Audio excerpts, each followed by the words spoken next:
day before Thanksgiving in 1971, a man identifying himself as Dan Cooper bought a plane ticket from Portland to Seattle. He hijacked the plane, claiming he had a bomb in his briefcase, and demanded $200,000 and 4 parachutes. He jumped out of the plane with the money and the bomb somewhere over the Pacific Northwest, never to be seen again. The FBI claims to have investigated over 1,000 people, including dozens of deathbed confessions. In 2016, 45 years after the hijacking, the FBI suspended its investigation of the case. While the FBI is no longer looking for D.B. Cooper, there is a community of people who are trying to solve the case on their own. Welcome to the Cooper Vortex. Oxford Dictionary defines conspiracy as a secret plan by a group to do something unlawful or harmful. So unless DB acted totally alone, there is absolutely a conspiracy going on here. The last panel we did was the science panel, and well, we've heard enough from those squares. Time to hear for some dudes with truly open minds. In this episode, we're lucky to be joined by my good friends, Nicky Broughton and the mayor himself, Bruce Smith. All right, well, let's get this party started. What I wanted to start off with was something we kind of touched on a little bit, but E. Howard Hunt. He sort of came into this as a suspect where I was like, it seems ridiculous, but the more and more I look at it, the more he becomes a viable suspect. What do you guys think? I think when I first thought it was like, I just rolled my eyeballs when so it's Nat LaFoque is his name, who wrote the book? Yes. What's the title of the That's book? his pen name. Oh, it's his pen name. D.B. Cooper Exposed, I believe. Okay, all right. Yeah, for those who are listening to this podcast, and if you're not 70 years old like I am, you may not know who E. Howard Hunt is, but Howard Hunt is one of the Watergate guys back in the Nixon era and all of that. And he was always a shady character, and all the Watergate guys were shady characters. And it just seemed too far out on the limb to be able to embrace right off the bat. But the more that I think about it, and as I read Nat's book, to the degree that I read it, some of the chapters I turned the pages pretty quickly. But the fact that Howard Hunt is known to have pulled off other rogue operations for the CIA, such as breaking into Daniel Ellsberg's psychiatrist's office to retrieve the Pentagon Papers, or Daniel Ellsberg is the Pentagon guy who leaked that information to the New York Times and really tore open the whole Nixon presidency and really began to set up the whole house of cards that collapsed in the whole Watergate scandal. So this was a momentous political operation, and Howard Hunt was at the center of it to try to counter Daniel Ellsberg. So the D.B. Cooper skyjacking, if it was a rogue operation to transform airline safety in some manner by federalizing it, Howard Hunt becomes increasingly more possible as D.B. Cooper. And as we said earlier, Nat's discussion of how the sketches were generated and what Tina Mucklow thought of the second sketch that was developed. I thought it was only 4 or 5 months later, but Nat's saying that it was a full year later. I wasn't aware of that. So Nat's analysis is very substantive.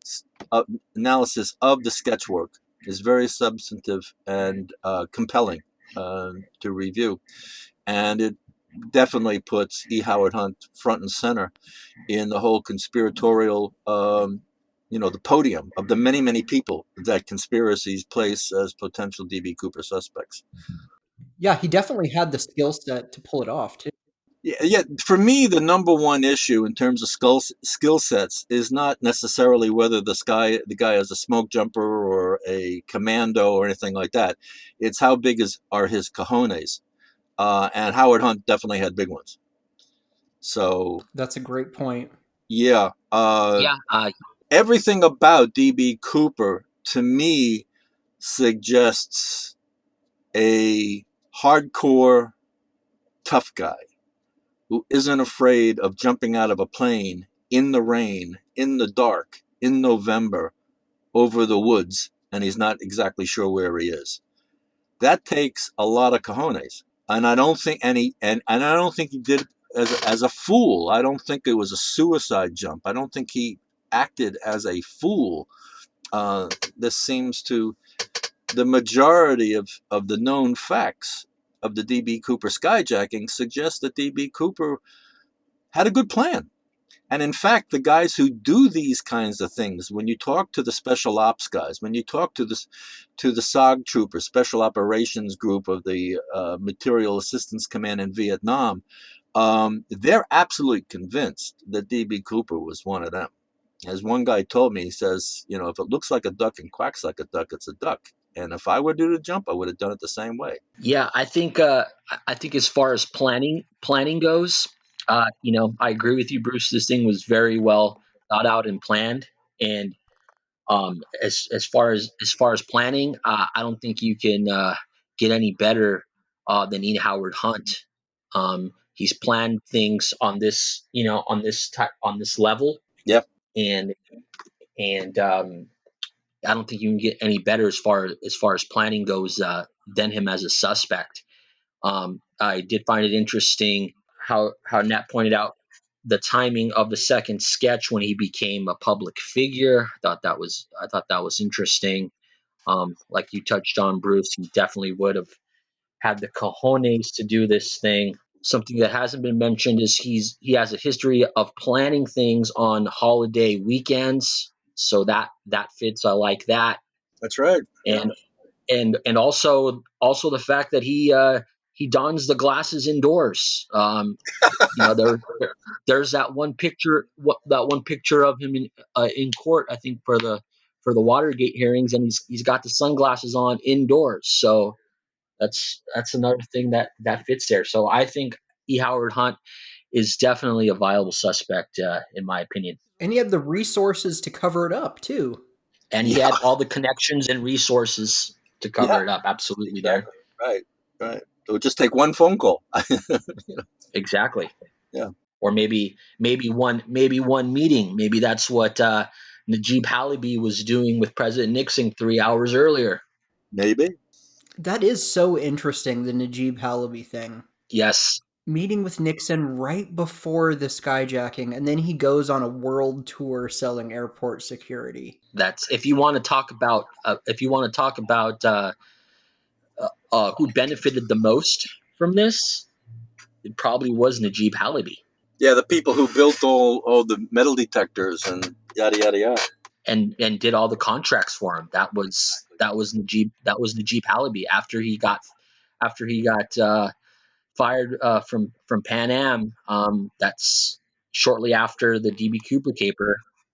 That's right what he went into. Okay. And when you consider Najib Halabi was the leading proponent for the Boeing SST project, which was canceled about 8 months prior to Norjack, and the particles on the tie, which I've been able to make some connections to the SST. It's very interesting for sure. Can we back up just briefly and remind me exactly who Najib Halabi is? Was he's the CEO of Pan Am? So Najib, he actually he was at the time of the Cooper hijacking. He was this, I believe, he was the CEO of Pan American Airlines. Before that, he was the director of the FAA from, I believe, 61 to 65, appointed by President John F. Kennedy. Oh, okay. And he actually, if he wasn't meeting, if he wasn't meeting with Nixon 3 hours prior to the hijacking, I'd say, hey man, um, he's a viable suspect in his own right. He he looks just a lot like the sketch. The hair part is right. He's got the wavy marshaled hair. He's from a Syrian descent.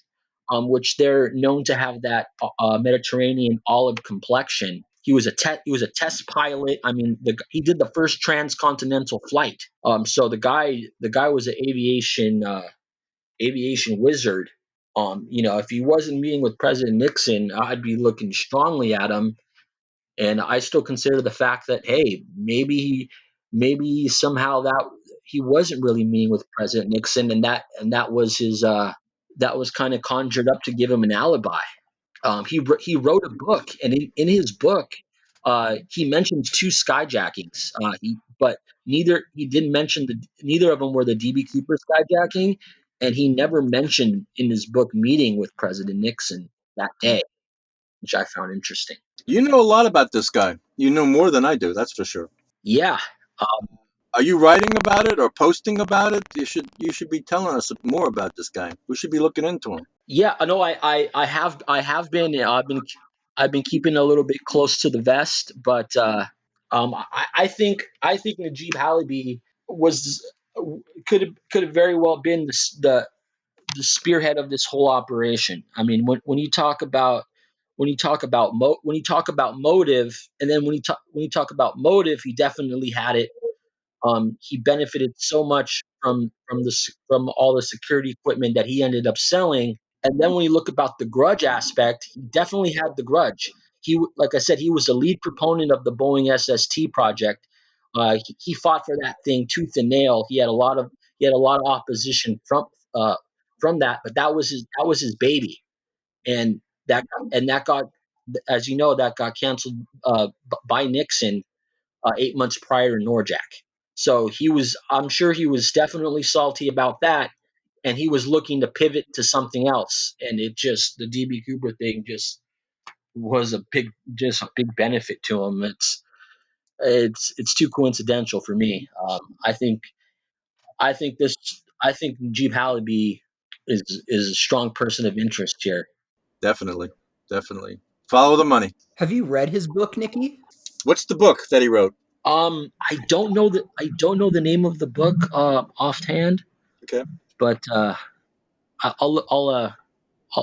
email you the Great. I'll email you the information on that first. Great. Great.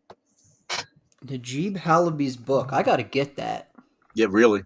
Yeah, I find it really interesting that, I mean, he talked about a couple of skyjackings in there, but didn't mention the DB Cooper, and didn't mention that he was meeting with Nixon 3 hours prior. So I'm like, well, you think you'd mention that? That'd be kind of, that'd be a cool, interesting tidbit to kind of bring up, especially when he was talking about hijackings. But no mention of it. The book is called Crosswinds, An Airman's Memoir, Najib E. Halabi, There you go. Thanks, Darren. and it is not cheap. Uh-oh. Well, my $1,200 is coming in from Trump, so hey, Yeah, we got that. We got that stimulus check coming. So yeah. That's maybe true. I guess I can afford a $25 book. The headlines today around here is that everybody should be getting their check tomorrow, Wednesday. fingers crossed. Yeah, really. Yeah, and I'll have to buy this book before this podcast comes out because there's only 6 of them on Amazon. Uh-oh. And if you want the hardcover, it's $115. Yikes. Yeesh, that's steep. Well, maybe enterprising DB Cooper fans can make Xerox copies. We can start a black market on this. There you go. Yeah, Yeah. I think that book could be especially for Cooperites, definitely a good read Right. to add to the library. And we can wave the flag of free use, fair and free use for educational purposes. Well, Najib isn't going to complain about us using it. No. Oh no. He died 15 years ago. Okay. Thank you. That's always good to know. Yeah, I believe it's Matt Lamadou that Darren had on one of his earlier podcasts that actually kind of brought that to the Cooper Vortex's attention.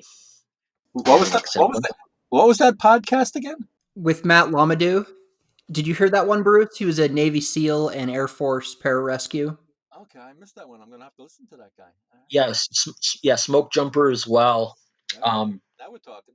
yeah, yeah, you definitely got to listen to that one. I mean, he's the one that kind of brought that to light about Najib Halaby, and ever since I heard that, I've been digging into the guy, and it's interesting stuff there for sure. Yeah, and contrary to Mark Meltzer's feelings on the drop zone, Matt says that if he was planning it, he would absolutely plan for a water landing and would never land in the trees at night. He said that's way too dangerous to jump into trees at night. Yeah, there's some stuff I kind of disagree with him on. That's one of them, but it's an interesting theory. I just don't pick trying to land in the water. But I mean, he was a smoke jumper and stuff like that. So I don't think Cooper had enough control over where he was landing. He didn't really know where he was. It was dark, it was raining, there was some cloud cover. So I think you could hope, like, oh man, I really want to land in this area, or I want to land in a field, I want to land in the water. But actually doing that, I think, is much more difficult, especially under the circumstances he was jumping in. Exactly. yeah, and with the parachute that he believed to have jumped with, it wasn't really steerable. From I know you could have pulled on the lines a little bit and kind of had a little bit of control, but like you said, Darren, he had really no control over where he was going to land. Um, he might have very well timed when he was going to jump out of the plane and had a kind of a general idea, but that's about it. I don't think he had any he can really control with any kind of accuracy exactly his landing zone. Bruce, the name of that episode, I just looked it up, was DB Cooper Was a Frogman with Matt Lamadou. Okay. Yeah, you got to give that one a listen. Listen, Bruce. I mean, he goes. He's done more research in Halaby than me, but it's interesting stuff for sure. Nicky, you wanted to talk about the murder of Earl Cossey. Speaking of conspiracy. Oh yeah, Yeah, let's get into it. Yeah. yeah. Let's get into costs. I know Bruce has done a lot of investigation on that, so I'll let him take the lead on it. Now I want to hear what you have to say, Nick.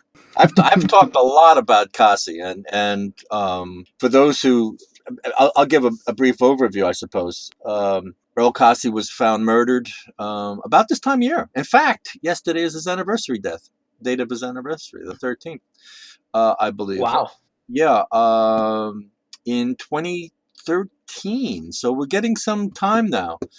Case still unsolved. He was found blunt force trauma to the head was the cause of death. Cops have still not revealed what they think caused the blunt force trauma. Case got bumped up to the major case squad of the King County Sheriff's Department, which Seattle is in King County. So the murder took place in Kasi's home in his garage in Woodinville, which is a kind of an upscale suburb of Seattle to the northeast from downtown Seattle. And it was in fairly rural-ish wooded neighborhood on a cul-de-sac. And across from Earl Kasi's front door is a wildlife sanctuary, small one, but nevertheless pretty rugged and pretty much tangled and very, very green. Um, and access to his house was just down this one long road. And in fact, I had trouble finding Kasi's house. I could not find it, and I needed help because I didn't have GPS, and I had to go to a Starbucks and get help from DB Cooper aficionados that were sipping on lattes. Kasi, for me, I spoke with Earl Kasi several times, and every time he talked to me, he said something different. Now, to me, I characterize that as being deceitful and lying. And I have written, and I believe that Earl Kasi lied to me. I also think that Earl Kasi does not remember what he says. Now, whether he has had cognitive deficits or it just prides himself on being a bullshit artist and speaks whatever comes to mind. I think that's part of the issue of in Kasi. Two, but he said some really stupid things to me. The first time I spoke with him, he told me that uh, DB Cooper jumped with a Paradise parachute. And I said, Paradise? I thought it was a Paracommander. He says, no, no, no, no. It wasn't a Paracommander. It was a Paradise. And there is no Paradise parachute. There's no, whether you're talking about the canopy or the container or anything like that. Yeah, I've never heard of that. Yeah. Um, he flip-flopped constantly on what parachutes he provided to the FBI, whether it's an NB6 and NB8, and he would go back and forth. Every time I talked to him, it was a different story. The FBI records reflect that variation. It may not seem like a big deal to anybody. What's the difference between a 6 and an 8? It's a 2-foot difference in diameter on the canopy. And if you're looking at an NB6, sitting next to an NB8, most of us couldn't tell the difference. So what's the big deal? To me, the big deal is that it's inconsistent. And here's a guy who was the de facto technical expert on parachutes for the DB Cooper case for the FBI. And he can't keep his own friggin' facts straight. So everything else becomes suspect. Adding to the suspicions around Earl Kasi, initially he told his family members that DB Cooper made it, that the jump was imminently doable. And that's in fact what he told the FBI. The FBI hired him to be a consultant within days of the skyjacking because the FBI agents were flabbergasted that anybody would jump out of a plane. And the majority of agents, as I understand it, thought that DB Cooper was Superman reincarnated, and at the very least must have been a professional skydiver. And they wanted to go to skydiving championships and compare the sketches to guys that were winning the gold medals and things like that. And Cooper dissuaded them from that. Yeah, what? Go ahead, Nick.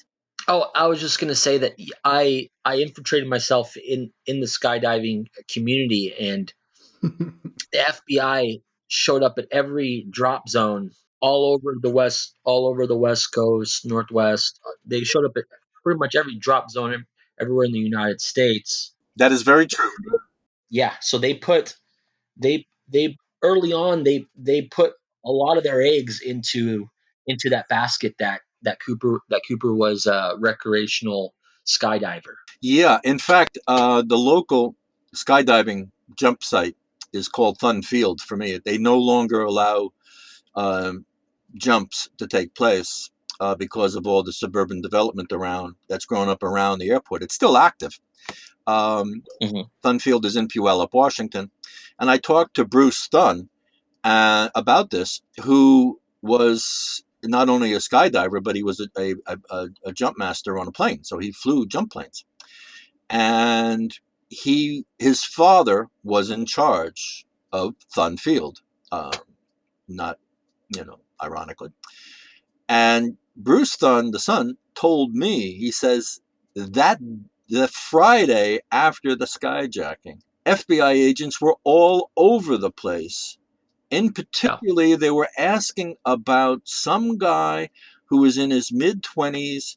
Bruce said I knew the guy, but I didn't remember the name. But they had pictures of him and photographs, and they knew that he was scheduled to be at his girlfriend's parents' house in Bend, Oregon for Thanksgiving and didn't make it and had not been in contact with his girlfriend, and they wanted to know where he was. And Bruce is saying, did I know? And he says, all I could think of is, how the hell does the FBI have that kind of information on a 2-bit skyjacking guy who's a skydiving guy from Thun Field who's 25 years old? He says, my God, the level of surveillance and investigation that was going on in the shadows, out of view of everyone, is enormous. Now, this is 1971. Nowadays, we wouldn't be all that surprised. Right. But back in 71, it blew minds, Yeah. So, talk about conspiracy. That's a lot of intel there. That's a lot of intel. So somebody's taking pictures. Somebody's following up. Someone knows that he doesn't show up for Turkey the day before down in Oregon, 300 miles away. How does that kind of information travel to a field agent with a notebook in his hand talking to a guy in the office of, of operations at Dunfield. That's remarkable. Yeah, Absolutely that is remarkable. absolutely. Yeah, and that's a good example that just shows how hard they looked at the skydiving community and how much effort they put into looking into those guys. And it shows you the capacity and the power of the FBI. Some things they do very well. And this is Yeah. gathering this kind of information, maintaining this level of surveillance is what they excel in and still do to this day, I do believe. It's the connecting of the dots, as Condoleezza Rice said Yes. over 9/11, where the real issue is. How do you merge all this raw data, this raw intel, and make it actionable, as they say in the movies these days? Yeah, and it was definitely harder back then because it wasn't the computer age No, no and everything computers, everything like that. no cell phones. No cell phones. They did have fax. Mark Metzler has convinced me that there were operating Oh, really? machines. Yes, the FBI, because that's one of the issues with I think it was with the Paul Cine skyjacking 2 weeks before Cooper. Cine, yeah. Cine? I don't know if it's Cine or Cine. Yeah, the information on that skyjacking was faxed to the Great Falls, Montana Gazette, I believe it was, and they were Huh. publishing the story, trying to smoke out because the FBI agents thought that Cine had co-conspirators in Great Falls, which is where he landed the plane. He forced the plane to land in a couple different places. It took off in Calgary, and then it went to Great Falls, and then I think it was going to hop somewhere else to get more fuel, and then was going to go back to Calgary, and ultimately fly to New York, and he got bopped in the head with an axe somewhere over in Minnesota or someplace, and that was the end of his story. But the FBI at that time thought that there was a cell, that there could be a cell, there could be conspirators in one of the places where he landed, and I believe it's Great Falls. And so the next day, the Great Falls newspaper published the FBI account of the skyjacking. And in that day, I thought it was remarkable that a small town, hometown newspaper could get a story from the FBI in detail so quickly. And the FBI, it's my understanding, fed them the information via fax. That's one of the benefits of all the Cooper conferences, because that Mark Metzler over beers a couple of years ago at the Cooper conference convinced me that that's in fact was a possibility back in 1971, before the computers, before the cell phones, before all of that. That's interesting. So that could have been very very much so the kind of infancy of the fax machine. Yeah, it was in the very. I didn't realize that there were fax machines. I still don't have a fax machine, so 48 Wow. years later, I'm still behind the curve. But hey, Yeah. I think you might have missed out on that fax machine wave I because may I have. don't think Yeah. they're making a big comeback. Okay. Well, at least I have a microphone so I can talk to you guys. Yeah. Hell Right. yeah. I'm stepping it up in the world, baby. But I want to get back to Earl Cossey for a second, and Oh, please do. I don't remember hearing that his driveway was long and secluded. For some reason, I pictured his house being right on the street. The driveway was not long and secluded. The access road is long. Oh, okay. Okay, I wouldn't call it long. Long. It's not like a mile long. Okay, it's more. It's just a cul-de-sac road. There were maybe 4 houses or 5 houses on the cul-de-sac, and Cossey's house was the second to the last one, so it was near the end. I was able to, with all the cops there when he got killed, it was quite a to do in the neighborhood, and the neighbors had plenty of things to say, and that's where you get all the good stuff.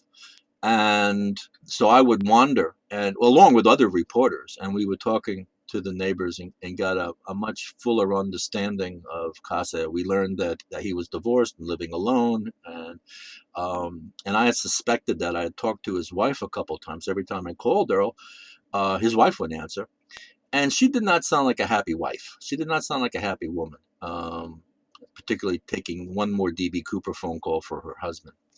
And and she divorced him, or at least walked out on him, before the murder. And so she was, in a lot of people's minds, she was suspect number one.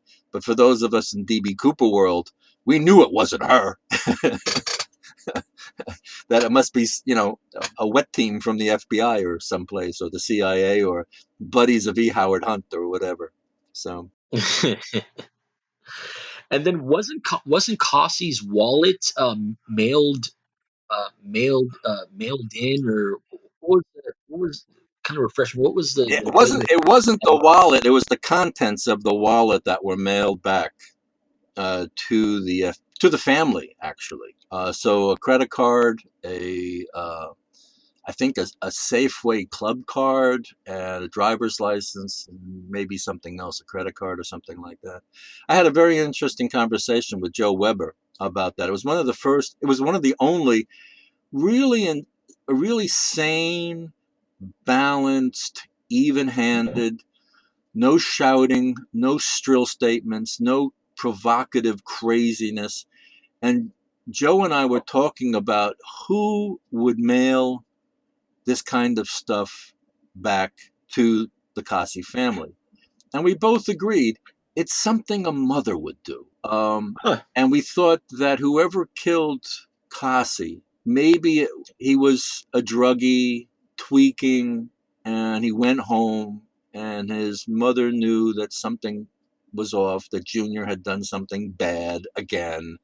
And either in the laundry, she found a wallet that wasn't Junior's, and took the stuff out and mailed them back to the family as a good Samaritan kind of thing. And she didn't want any trouble, so she made sure there was no return address, that there were no fingerprints on the envelope, and there was no way to trace anything back. And there were no fingerprints from Junior or Mom on any of the credit cards or anything that she mailed back.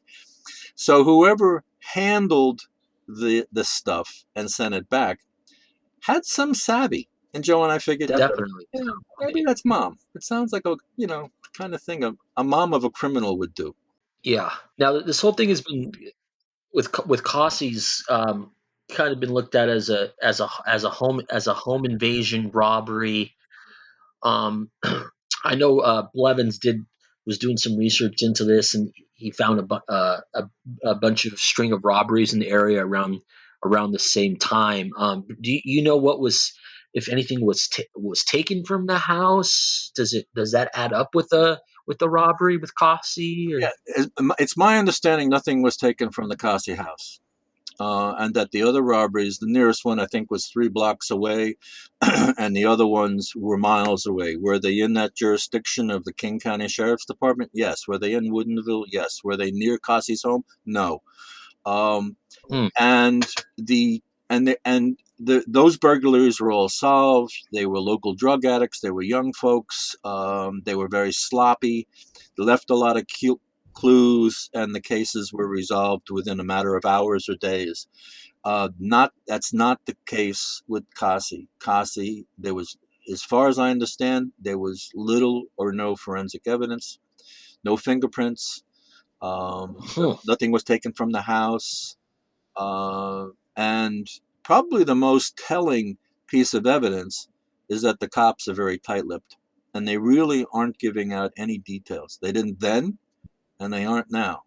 And Hmm. I had an ongoing relationship, an ongoing conversation with the public information officer, Sergeant Cindy Kane, I believe her name is, who's now retired from the King County Sheriff's Office.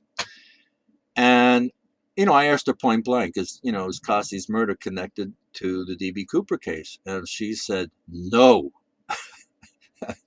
But a lot of people are asking me. And I thought that was very telling.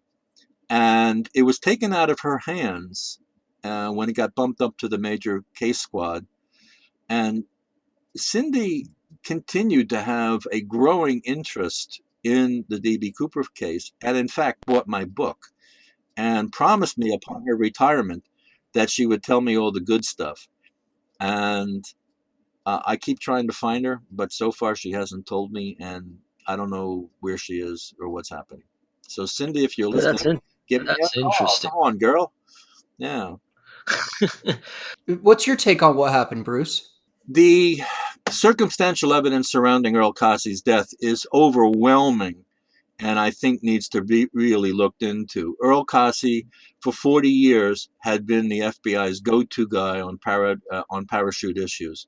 And in fact, when I would call the FBI and ask the public information officer about information on parachute issues, DB Cooper parachutes, such as the Amboy chute being discovered in 2009, they directly referred me to Earl Cassie. They didn't even answer. They said, "Oh, that's a question you really need to ask Earl Cassie." So I said, "Okay, I will." And that's when I first started calling Earl Cassie. That's 2009. After Jeffrey Gray's book came out in 2011, Earl Cassie's fortunes changed dramatically. His reputation went down the toilet in an instant. He went from being the hero and the soothsayer and the truth teller and the go-to guy for the FBI for 40 years in lots of documentaries, constantly being quoted and sought by journalists doing DB Cooper stories. After Jeffrey Gray wrote that the guy who provided the parachutes was Norman Hayden and thus was not Earl Cassie, so that Cassie lied about providing the back chutes, everything went down the toilet for Earl Cassie. And the last time I talked with Cassie, I asked him about this. And I said, "You claim that you delivered back chutes to the FBI, that you put them in a taxi cab and you sent them to the wrong airport. You sent them to Boeing Field, and that a private car, and the driver has never been identified to this day, got them to SeaTac Airport for the skyjacking." I said, "What's the story with that?" And he said, "F you," and slammed the phone down. And he was dead 3 months later. So is Earl Cassie involved? I mean, is his murder part of the DB Cooper saga? Well, it's definitely part of the literature and part of the story. Is it directly connected legally? It might be. I certainly want a lot more information. I need a lot more people to start talking to me. Who would want Earl Cassie dead? Earl Cassie could not keep his mouth closed, and the FBI's fortunes and public image were closely tied to Earl Cassie. Everything that Larry Carr ever said publicly about the parachutes was first presented by Earl Cassie. Larry Carr spoke at length with Earl Cassie and posted about it in the Drop Zone chat room. And he held Cassie in high regard. But Larry Carr did not read the FBI documents. He did not read the 302s pertaining to the parachutes back in 1971. Or if he did, he didn't understand them. And he accepted Earl Cassie's version of events, primarily that Earl Cassie provided the parachutes that DB Cooper used. DB Cooper picked the wrong parachute. He picked a chute that he didn't know how to handle, that it was too difficult to pull the ripcord, and that, DB Cooper was a wuffo and cratered into the ground as a no pull, and we just haven't found the hole that DB Cooper landed into. And basically, the FBI accepted that and spun it to their own advantage, explaining why they couldn't find DB Cooper and why they couldn't solve the case. As one FBI agent told me, he says, "We can't solve the case because we haven't found the body." That's pretty simple from their point of view.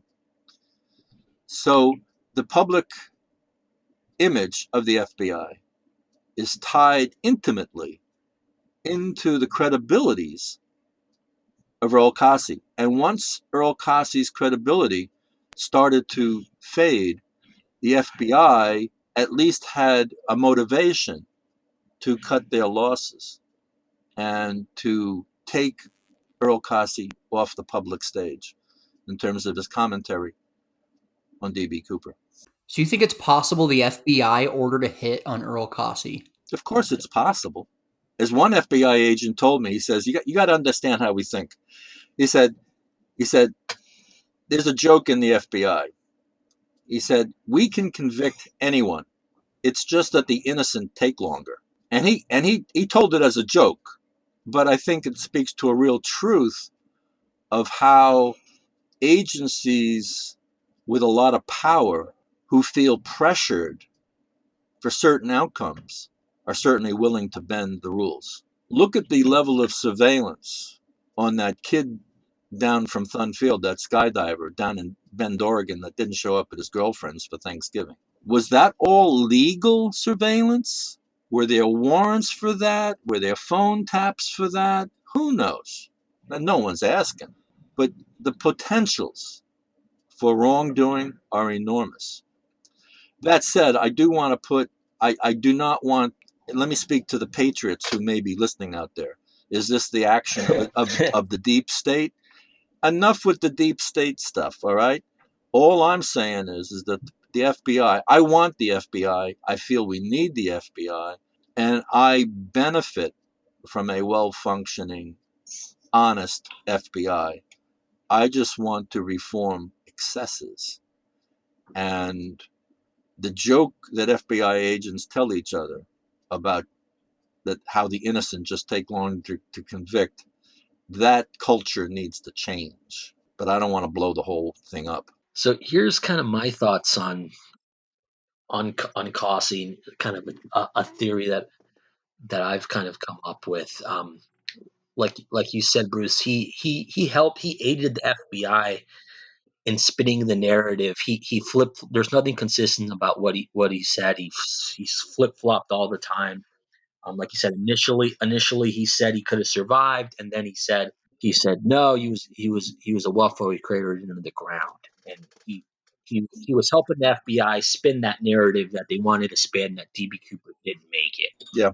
So, and we all know, it's been speculated that Cossie, he was a degenerate gambler. He was in debt.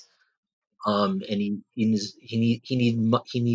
owed bookies or whatever money, and it could have been them that took him out. Could be.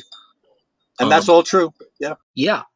So my theory is he needed money, and maybe he was getting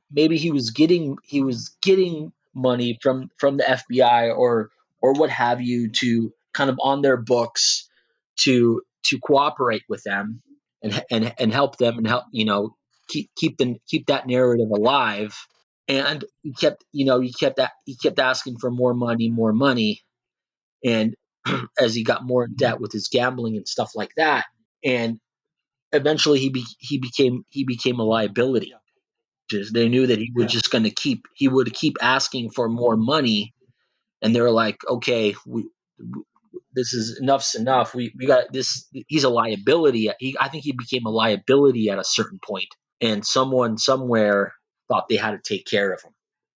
And it wasn't a bookie or somebody like that they owed money to.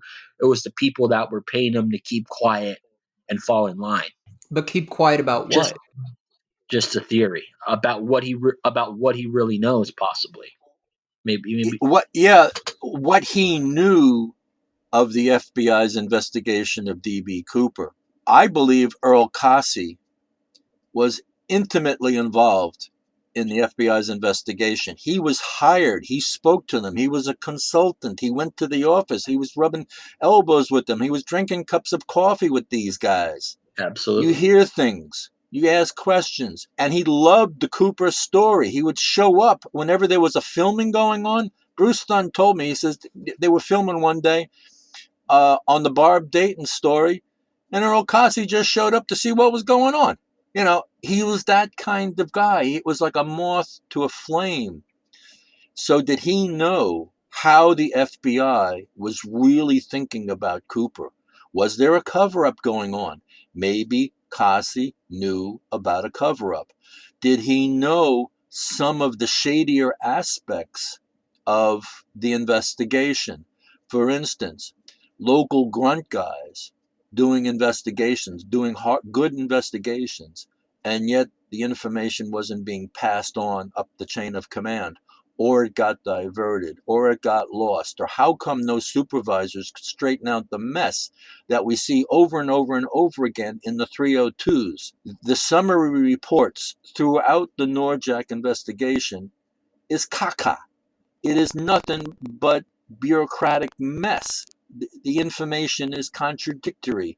It's misleading. It's incomplete. It's insufficient. How come there wasn't anybody with a good set of brains who could straighten all this out at a supervisory level?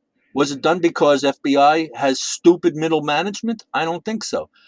Was it done because it served the FBI purpose to create a smokescreen, a fog of misinformation internally? Maybe. Did Kasi know about that? Kasi certainly could see how the FBI was taking his analysis to paint a very dark picture of D.B. Cooper as being a dumbass who got himself killed. And the FBI ran with that. Now, was Earl Yeah. Kasi asked, give us a good narrative that really paints Cooper as a jerk. You give us all the good information, all the plausible details, and we'll take it from there. Maybe that's what happened. Okay, so That's what I maybe he believe. was part of a super duper spin job. And when his credibility went down the drain with Jeffrey Gray in 2011, like we said, somebody said, "Uh-oh, we got to cut this guy loose." And then after Yep. that, how I does that believe you. happen? And I tell you, we could write 16 different kinds of great HBO special TV movies on that. Okay, it reminds me of these kinds of conversations when I tell them to public officials like Pierce County uh, prosecuting attorney. He said, "Bruce, you have a great career waiting for you in Hollywood." He wouldn't confirm or deny any of the facts. He was just encouraging me to take another career path away from him. Yeah. And I find it fascinating that that person you mentioned that said that you asked them, you think it had anything to do with DB Cooper, and they adamantly said no, and then they bought your book and they started researching the Yes. case. I mean, that's a head Yeah. scratcher. Yeah. What was Joe Weber's take on it? Did she tell you that, Bruce? No, she didn't. I think Joe was of two minds, as I am. I mean, I hold on to many different possibilities. Did Kasi get whacked by the FBI? Maybe. Did he get whacked by somebody who was a drug addict, and it was a home invasion robbery that went bad? Maybe. And did mommy clean up Junior's mess? Maybe. Um, was a local bad boy encouraged by somebody in the FBI or the CIA or local law enforcement? We have this problem. You can do us a favor, dude, by taking out this Earl Kasi guy. I don't care how you do it, just as long as we don't know about it. All these possibilities are real. Now, Joe Weber, I think Joe Weber is the kind of woman who, in my experience, loves to play work both sides of the street. So she'll say yes, but then this too. you know, it could be mommy and Junior, but it also could be the FBI. But Bruce, what does the evidence speak to? If it was a possibly a tweaker, usually those guys need money for drugs. So why wasn't anything taken of value that could have been used to sell to get drugs? Well, Or well, if it was, or if we, we see yeah, it go ahead. 20 different times each week on Netflix. That some detective goes to their criminal informant, or they bust somebody and they say, "Look, we got 2 ounces of cocaine on you that you're going to get 5 years on that, but you can do us a favor and we'll make this go bye bye." All Nah, right, okay, so that shit happens. Come on, let's get real. This happens. yeah, It's how yep. the world works. Well, that would make some sense, if that was the case, or if it was, let's say, somebody he owed money to, you'd still think they would try to take whatever they can find in the house to try to recoup. some of the money back if that's what they killed him over. Well, the FBI agent Russ Callum, who was very much involved in the Richard McCoy skyjacking, Yeah, and through Russ. that became very involved in the DB Cooper case, which is how I contacted Russ.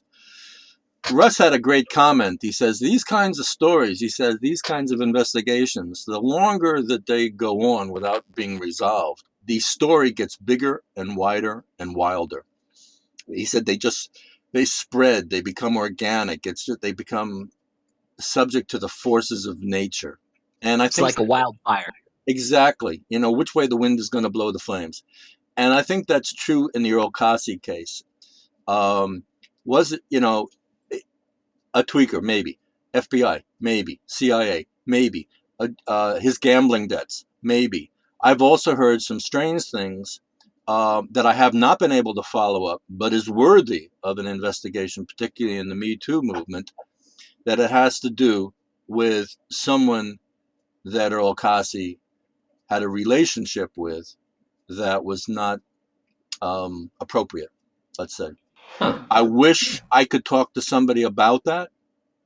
I've never had that opportunity. The family has consistently refused to speak with me. They are not responding to emails, not responding to letters, not responding to phone calls, even though they publicly request public assistance. That's an interesting angle there. I'd be more inclined to believe that than some of the other things that have been brought forth. Yeah, yeah. Let's move on to Joe Weber and Dwayne Weber. They've been making a bit of a resurgence lately with the Hyacinth store. How did she know that? Resurgence because of what? The Heisen store. So I've actually been doing some digging on this, and I went back in the old drop zone forum, because someone mentioned Joe actually mentioned the break-in. It recently came back up to light because in one of the latest batches of FBI files, it was in the 302s about the Heisen store robbery. Oh, Hyson, Washington. And Joe, Okay, Yes. all right. no, yes, Heisen, Washington. Yeah, it's not actually. So from what I gather, it's not actually a town. All it is, it's a store and it's a PO box. Yeah, Is that correct, Darren? Yeah, it's it's just a something store in the like middle of the woods. that. Yeah, okay. It's like Ariel, the same thing. I mean, there's, Yeah, just where like exactly? Ariel. Well, Ariel, from what I understand, is actually a town though. Yeah, Okay, that's all right. true. Yeah, There's a bunch of unincorporated areas over there. yeah, okay, View yeah, and yeah, Hyson, things like that. yeah. Right. So in one of the recent FBI file batches, it mentioned the Heisen store robbery, and Flyjack actually brought that up on the drop zone.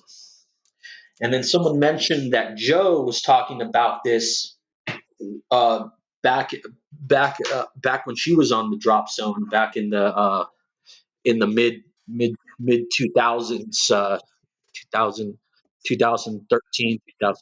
I want to say it was 2013, yeah, when she mentioned it the first Yeah, time. 2013 was when she first mentioned it because I did a search on the drop zone on it and I found all her old posts. And she she she was talking about the drop zone, about the Heisen store being broken into. At first, at one post she said, "Oh, I wonder if it was broken into," and then she said it was broken into through the bathroom window. And she said when she last visited the store was in 2010. And I actually was able to find the owners of the store uh, during that time period, when Joe would have been there, and I asked them if they knew anything about that, and they had no idea. And she said, I think the only way she would have learned that is when she was at the store and she asked the owners and they told her something about that. But I talked to the owners of the store during that time and they knew nothing about it. And I talked to the previous owners And the owner of it in '71, when Cooper did the hijacking and the break-in occurred, he passed away a few years ago. So can't ask him anymore. But everyone in the chain of ownership that I've talked to, nobody really recalls the break-in. So how the hell did Joe know about this? Yeah, that speaks directly to the great mystery of who Joe Weber is. How does she get Right. these really juicy tidbits of information that no one else has? Yes.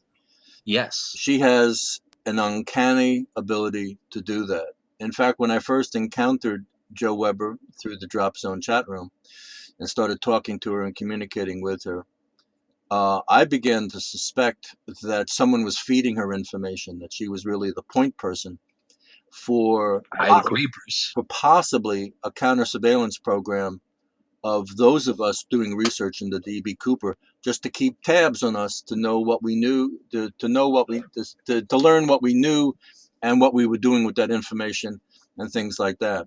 Interestingly enough, Joe and I in 2010 went all around Hessen and that area, driving around, as she recapitulated the, what did she call the journey to paradise, or the adventure in paradise, or something like, her road trip. Yeah. So were you part of that crew, Bruce? Because she mentioned in her posting she was with a crew. Maybe you were a part of that Yeah, crew. well, no, I wasn't part of the crew. It was Joe and me. Okay. I spent 2 days with Joe, and we were very fortunate not to kill each other.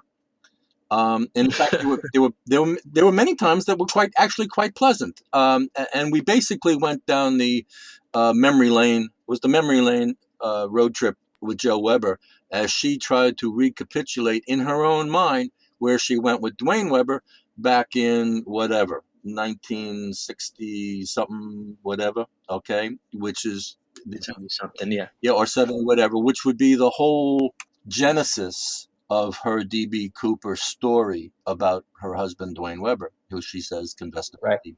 confessed to being Dan Cooper upon his death. Joe, in the time that I spent with her, really did not know where she was, and I couldn't tell if she was making it up on the fly and adding details as we came along certain kinds of landmarks, like, oh, that hill looks familiar, particularly since it has that transmission line going off on the right hand side of the ridge line. I think that's where Dwayne said that he was walking when he was a kid. Yeah, but and and that's just Joe. Okay. Yeah. And she's filled with stream of consciousness stuff, but she hits the gold mine every now and then, and you can't, it's hard to dismiss Joe Weber. Right. Because she seems so trying to connect everything and so out there and just so batshit crazy. But then you find shit that she said, and afterwards it's in the FBI 302s. Like, what the hell? So Yeah, if I may, I want to tell you two. Since we're talking about Joe Weber, I'll tell you briefly two quintessential Joe Weber stories.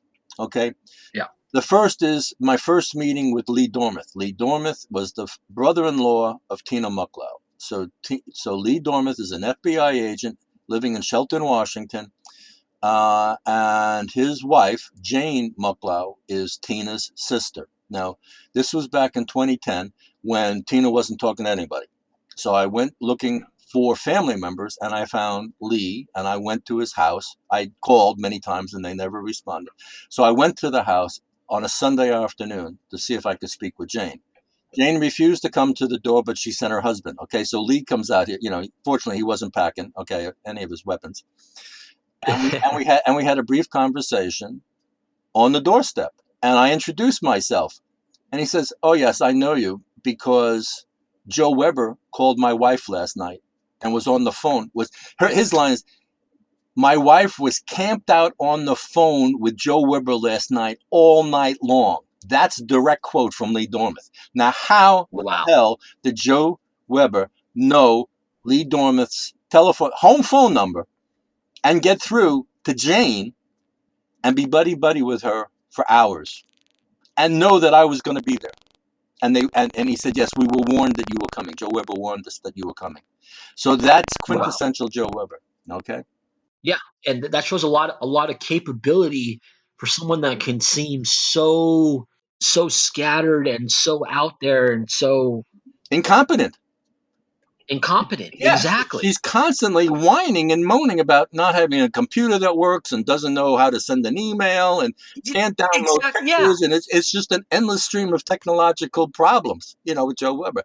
Right. And yet she can access information, that I can't. It's mind-boggling, It is. Bruce. It is. Joe is one of the shining stars in the Cooper world firmament of weirdness that makes this She story. fits right in. She She, fits right in. she does. It's a complete She's so conundrum with compelling. her. She's so compelling. What do you think of Dwayne as a suspect? I don't think much of him. But again, I mean, Dwayne is one of the guys who confessed. Now, did he confess, or is Joe lying about it, or just what? And Darren, Sure. if I may, one of the earliest conspiracies that I have posted, and no one has ever talked about it since, but when I joined the Drop Zone chat room in 2008, there was a whole flurry of confessees. Dwayne Weber, Barb Dayton, Kenny Christensen, and probably some other guys. All right. Right. That was like when it was in its infancy. Everybody fessing up. Right. And I come into this conversation as a newbie. I'm a newspaper reporter covering a local story about basically my entree into the DB Cooper story was covering two authors, Ron and Pat Form, as they're writing about Barb Dayton. And my editors didn't want to hear about DB Cooper. They wanted to hear about local folks writing about DB Cooper. So that's what I did. And I wrote 5 stories about the Formans and learned a lot about Barb Dayton and the DB Cooper case along the way. And being that I'm an alternative kind of lifestyle, new agey kind of guy, and I knew a lot about MK Ultra and mind control and nefarious doings at the FBI and the CIA and all that kind of stuff, and I've always been following it for decades. One of the conspiracies that I posted is it possible that everybody who says they're DB Cooper really thinks they're DB Cooper because they've been brainwashed to believe they're DB Cooper, Yep. Yep. and has some agency, CIA, NSA, pick a number, Delta Force, whatever, pick your favorite nefarious agency of your choice, has perhaps recruited people to do certain kinds of operations, and part of their training is to convince them that they're DB Cooper. And part of the training might be participating in rituals of burying ransom money at Tina Bar and tying Tina Mucklow into the money find at Tina Bar. Now, when I presented all of that stuff, Georgia just went apoplectic.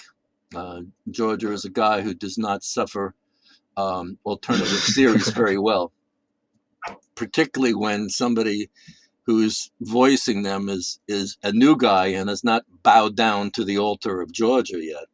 And he told me a new one. I mean, I would say of all of my journalistic encounters, Georgia's rebuke of me back in 2008, still stings. It was the deepest journalistic wound I have ever experienced. I'm gonna have to go look that up. Well, I just gave you the highlights. Do I believe that? No, not necessarily. But it's a possibility. It would certainly offer an explanation, Bruce. Yes, it would tie up a lot of loose ends, and would make a great movie when I go down to Hollywood. For sure. And so it's that would offer an explanation for sure. I mean, you got if you believe Joe, she says they were there a couple months before, and Dwayne took her there, and Dwayne took a walk alone there, Yeah. right? Yeah. So if you want to believe Joe, which there's been stuff that we found that have come back true. Yeah. So it's like, and how, why would she make this whole thing up and be in the Cooper community for years and make post after post and do all this commitment if she didn't actually believe? Well, the mind is a funny thing. But it just seems like a hell of a lot of commitment to me. Yeah. So, but not only do we have that, so we have Wolfgang Gossett, Now we're really talking paranormal. I mean, he was a pro. right? But Darren had Greg, was it right? Yeah, Darren, Greg. Yeah. yeah, Darren had Greg on, his son, Yeah. and Greg said that Wolfgang took his wife at the time to Tina Bar. Again, it was before the money find, a little before the money find, and she told his wife something to the effect. I don't know the exact details is kind of escaping me right now, but something to the fact is where this is where DB Cooper would have buried his money, or if I was DB Cooper, this is where I would have buried it, right, Darren? Yeah. And Greg knew this woman to be a no nonsense, wouldn't tell a lie type of person. She would say that he would call Wolfgang out on he'd like to exaggerate on stories and stuff like that, and he would always call Wolfgang out on it. And this was a person that he wouldn't believe to make something up like that. Mm-hmm. So again, we have another interesting situation there at Tina Bar. Oh yeah, definitely throw throw Wolfie into to this what I call the So was Wolfie another guy under MK Ultra mind control? possibly, That would be that would possibly. that would be an explanation. There's got to be some reason. I don't think it's just random coincidence that they would both go to those spots shortly before the money find. Yeah, and then throw in the Rackstraw people, and because they claim that the Ingrams were in cahoots with the cocaine dealers in Portland, and were and telling somebody, one of Tom Colbert's sources, that they had been told that the money was going to be found at Tina Bar, the week before or something like that. So that's Yep, I got that on my notes too. That's the third incident yeah, that I've all connected to the Tina Bar. So if I believe the guy's name was Ron. I mean, that's what started it all yeah, off for yeah, Tom yeah, Colbert. exactly, Was this exactly. dude Right. Ron's thing? Yeah, maybe this is all true.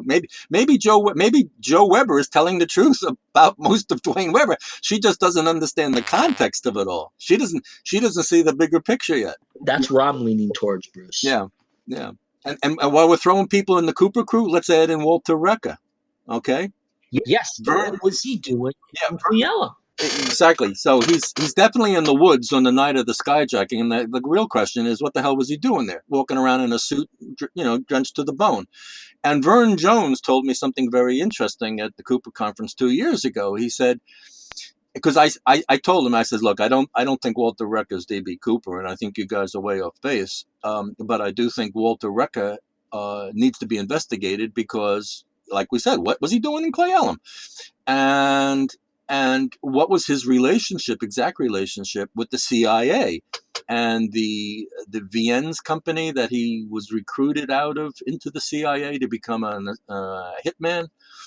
Um, and Vern told me, he says, Bruce, you may be onto something. He says, because he says Carl Lauren, the guy who wrote the book that Vern Jones, the publisher, published about Walter Right. Recca, told him that Walter Recca had told Carl, his friend Carl, the author, that when he was first recruited into the CIA, he spent 18 months in training, and that the quote that Walter Recca used was, "They sculpted my mind."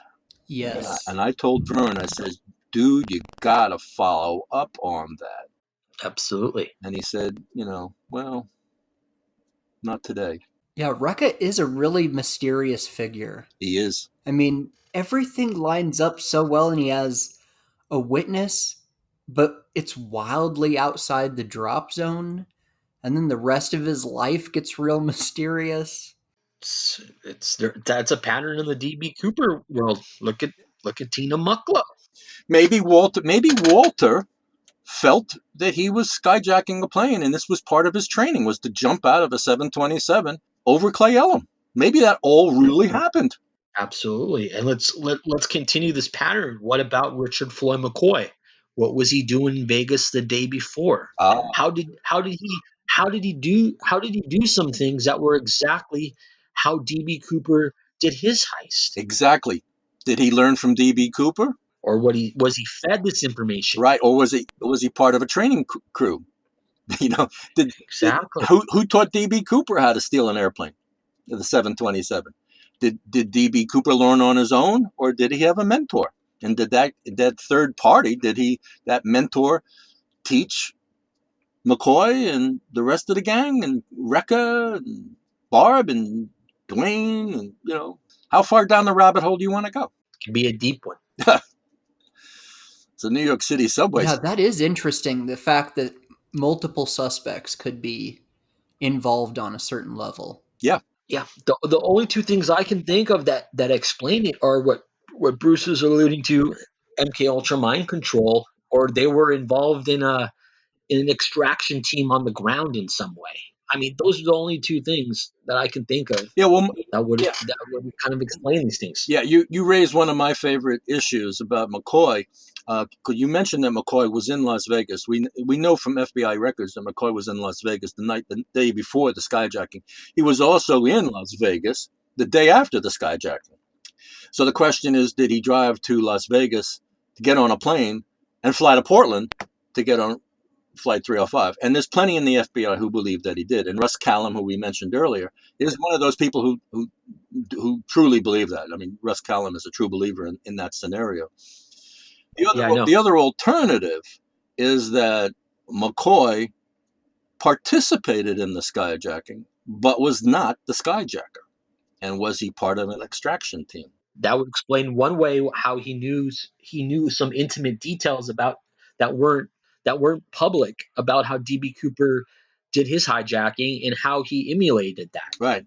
And where he came up with $6,000 out of the clear blue sky that the FBI has noted that something happened over the Thanksgiving Day weekend, and Richard McCoy had a whole lot of money that he never had before. He was a guy living a lot of money, and he took his family on a nice trip, I think, to North Carolina, right? Where he lived, right. And right.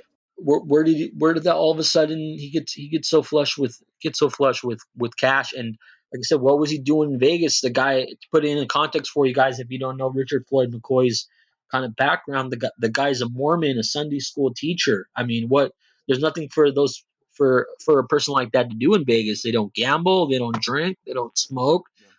What are you doing there unless you're up to something shady? Yeah, something.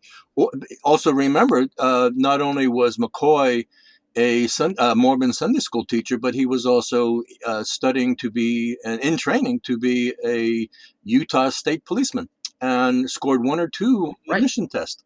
So here's a guy on one part of his life as a straight arrow and a law enforcement kind of guy, and a military hero, in my view, because as a helicopter pilot in Vietnam, he went above and beyond the call of duty and went out and used his chopper to rescue ARVN soldiers. And that was not mandated. And it's a dirty little secret of the Vietnam War that American pilots did not go stick their neck out to save Vietnamese soldiers, their allies. So unless you were in a combined operation, the Americans stood down and the Vietnamese were on their own.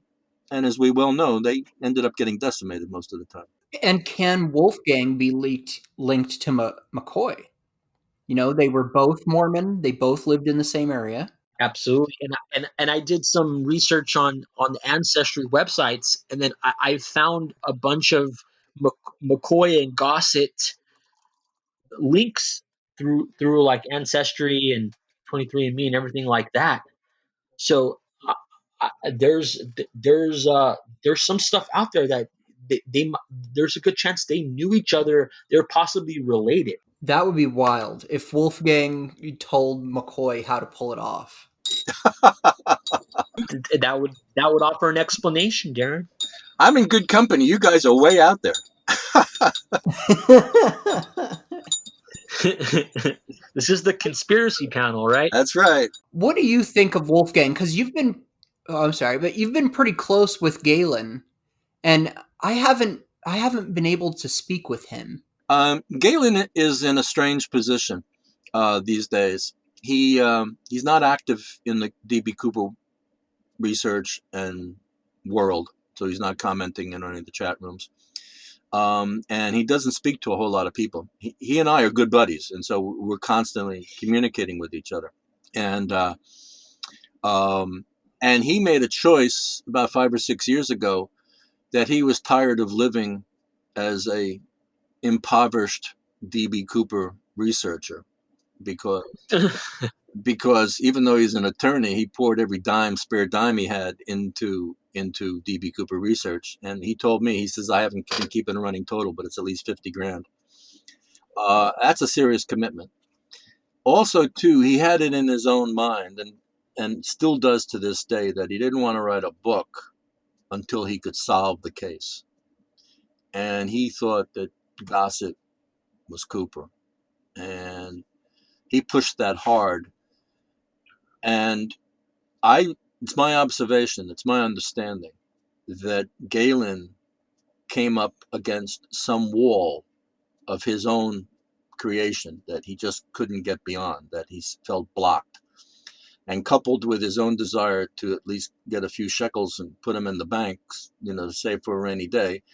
And I think there was a woman involved, and maybe she wanted to get married and let's buy a house, So I think he had. Oh, okay. I think he had Didn't know external about that. motivation. This is my own subjective speculation upon Galen's motivations.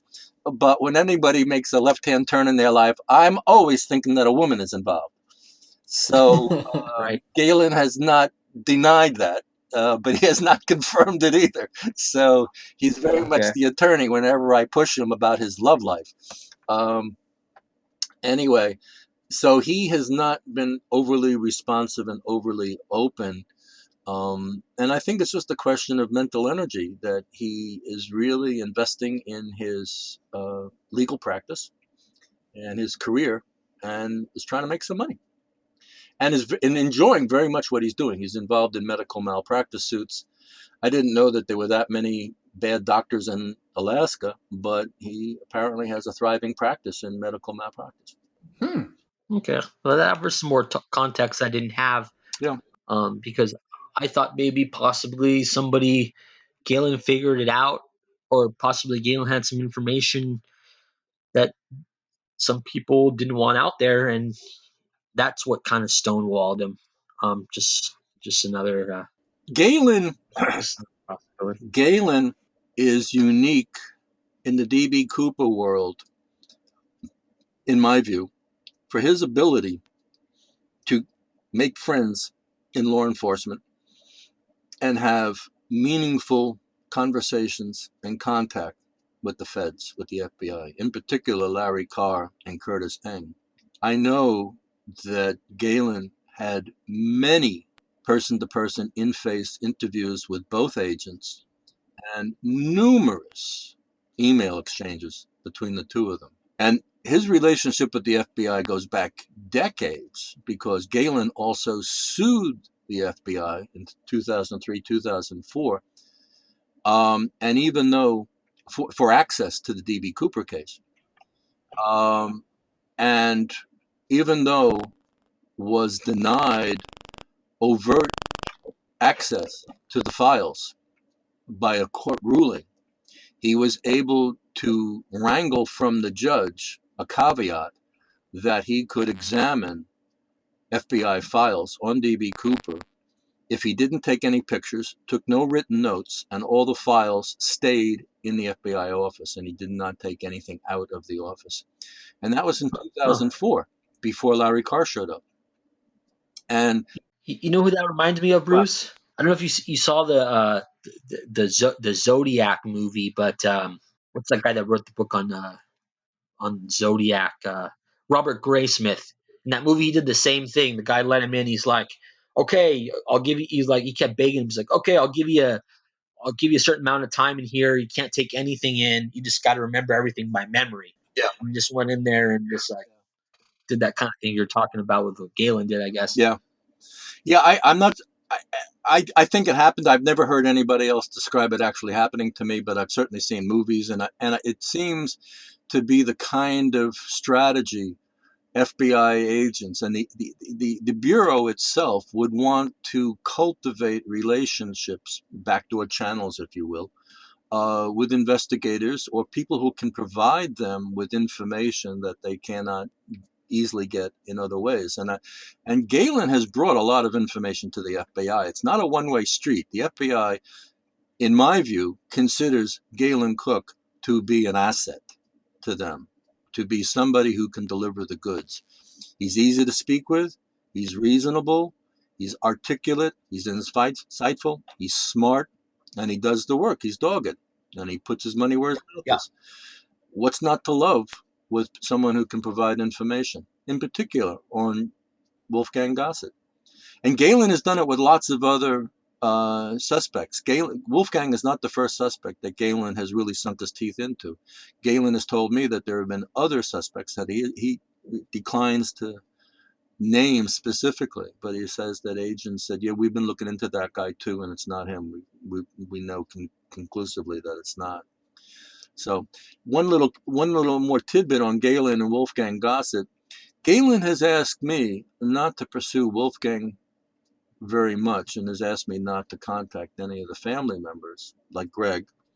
So Darren, thank you very much for doing an interview with Greg Gossett so that I can hear from the old boy himself. I've honored that. Galen has a number of times has asked me not to follow up on individuals that he's made contact with, in particular, not only the Gossett family, but also to Tina Mucklow's ex-husband. And the husband and Galen have a ongoing relationship that Galen, I think, protects by keeping it very exclusive to him. So I don't even know where the guy is or what his phone number is or anything like that. All I know is the name. Yeah, I know. I remember I asked you about when I was digging into Tina. I asked you about him, and you told me what you told. I got his name, but that was about it because there's really nothing out there on him. Perhaps the strangest piece of information about Tina that's come out is her interview with the Eugene, Oregon Weekly in 2012, where she she refused to talk with the journalist about D.B. Cooper, but she talked about her time in the convent, and she also talked about her time as a flight attendant. And she said Yeah, that she worked for 10 years after the skyjacking as a flight attendant for Northwest Orient, and that she that was not true. yes, and no, it's not true. And she also flew primarily the routes to the Orient. And I think that she was prompted or motivated somehow to share that information in an effort to cripple or thwart the narrative that Kenny Christensen was D.B. Cooper, because Kenny flew routes to the Orient for Northwest Orient as a purser exclusively. And in the 70s, there were only a handful of flights, Manila, Tokyo, Hong Kong, Osaka, and that's about it. Right, yeah. So DB Cooper and Tina Mucklow are working for the same airlines, flying to one of 4 or 5 same airports, spending 12 hours in the air each way, and never meet. You kidding me? Come on. So I don't know if that fits conspiratorial the theme of the day, but Right, Bruce, because we've only seen her 2 times. The press conference right after the hijacking, and then in 2016 on the History Channel documentary. yeah, What was the title of the document? The end title of the documentary: DB Cooper, case closed. yeah, Case closed. right. So was this did Tina think, I can be done with this? I just let me do one more showing. This is going to close the case, and I'm not going to be bothered as much anymore. That's it. People will leave me the hell alone. Possibly. That's a strong possibility. The other possibility is that the FBI has some kind of leverage over, Absolutely. and they said, Absolutely. we know you don't want to hear from us anymore, but you need to do one more thing for us. Now, whatever that leverage is, I don't know. Okay, and is it something special? Absolutely. Is it something personal to Tina? I don't know. Is it something in her family member? I don't know. Again, that's So another. yeah. That's another piece of information to bring to Hollywood, to bring to write a D.B. Cooper show on. Yeah, so let me try to take a stab at this here, since this is the conspiracy panel. So You're gonna go. Let's so go big. was Otherwise, we're gonna go home. let's go big here. So was Tina on a pay, was the leverage money? Was Tina on a payroll? Was Tina getting some kind of compensation here? And I believe I believe, I don't know where this came from, but I believe Florence did say, I think Tina's hiding something, or she's not saying, she knows more than what she's saying. I know that came out of somewhere at one Yeah, point, right? the last person to actually speak with Florence Schaffner, who was the third flight attendant. So there were three flight attendants on board 305. Tina Mucklow, Florence Schaffner, and then the purser was Alice Hancock, who had minimal contact, but significant contact with D.B. Cooper and the two junior flight attendants who were handling the economy class seats, whereas Alice was up front in the first class area. Galen and Jeffrey Gray were the last two people to speak with Florence Schaffner, I believe in 2010. And she was quite chatty with both of them, and then clammed up all of a sudden out of the clear blue sky. And I got caught in that shift. And so Florence never spoke to me, never responded to emails, anything like that. Galen and I strongly suspected that her new husband, who was a retired cop, put his foot down and says, honey, you ain't talking to any more of those journalist guys. And Oh, I didn't know. yeah, she I complied. didn't know she was. Yeah, she complied. That's the leading speculation. Florence, oddly enough, will not speak to Joe Weber. Florence Schaffner is one fish that got away from Joe Weber. And I don't know how that happened. It leads me to believe that Joe Weber has a sugar daddy in D.B. Cooper world somewhere. And her sugar daddy feeds her lots of information, but refused to let Florence be part of the gifting to Joe. At any rate, that's my own personal speculation. But Galen said this about Florence, that the last time he spoke with her, he said it was her understanding, Florence's understanding, that Tina spent 45 minutes alone with D.B. Cooper, where there was no contact or communication with the cockpit or Right. anybody. And the question is, what happened during those 45 minutes? And Florence believes, she strongly suspects, that Tina was sexually assaulted by D.B. Cooper. Yeah. Which has led Ralph Himmelsbach to say for almost 50 years that Cooper was a sleazy, rotten criminal, crook. Right. To the point where everybody who went to Ralph Himmelsbach retirement party in the FBI was wearing a T-shirt that said, "He's a sleazy, rotten crook." Now that's how those words became so Became kind of, yeah. indelible And in the legacy. Yeah. I've always wondered why Himmelsbach, has kind of taken that stance on Cooper, Yeah, when there's really no evidence to back up any of his statements exactly. that would offer an explanation for sure. Exactly. And this is not the only place that I've actually heard this 45 minutes in the laboratory thing. Although it's little known. Um, where did you? I'm sorry. Where did you hear this again, Bruce? From Galen. From Galen. Right? That's it's my memory of what Galen told me about his last phone call with Florence. I actually heard that also from Greg Gossett, Ooh. but it wasn't sexual assault. He said that they were making out, or they were just kissing. Wow. Yeah. And then if you listen to the Lauren Peterson interview with the Washington State Historical Society, Lauren Peterson was working for Northwest Orient that day.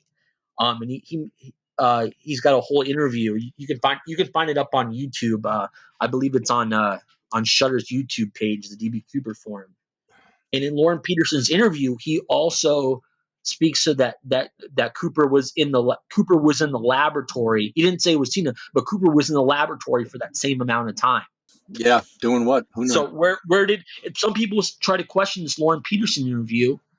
It's like, oh, he was maybe he was making some stuff up, or maybe he had he was kind of misremembering some things, or he was trying to, like, he took things that he kind of found out and was like just kind of making up a little bit of a story. But I mean, to take that was it wasn't really out there. Yeah. So how did he get that? Yeah. Now, refresh my memory. Lauren Peterson is the fellow that was at the Northwest Orient freight desk, and was there that At the freight. at the money. Yes. The Did you money ever listen? managers came. Yes. Did you ever listen to that interview, Bruce, Yeah, with the Washington State yeah, but Historical yeah, Society? exactly. Yeah, but it's umpteen years ago, and like I said, I'm suffering from premature dementia, and God knows what, Sure. senior. I'm Yeah. having senior And moments, so a lot this of is all some kind of people running try to together. Yeah, some people try to discredit it, like, oh, just wanted to be he was kind of making some stuff up, wanted to be a part of the case, and he was just kind of taking some stuff and pieces of things together. But I don't know. I believe him. I don't see a reason why the guy would make stuff up. To be honest with you. yeah, yeah, yeah. And both possibilities are true: that he is telling the truth, and also that he's making stuff up. Because I mean, all the facts that he gave, it all lined up, and he said that he's the one that put the money. He got the money and he put it in the canvas bag, and he put $250,000, not $200,000 in there, Yep.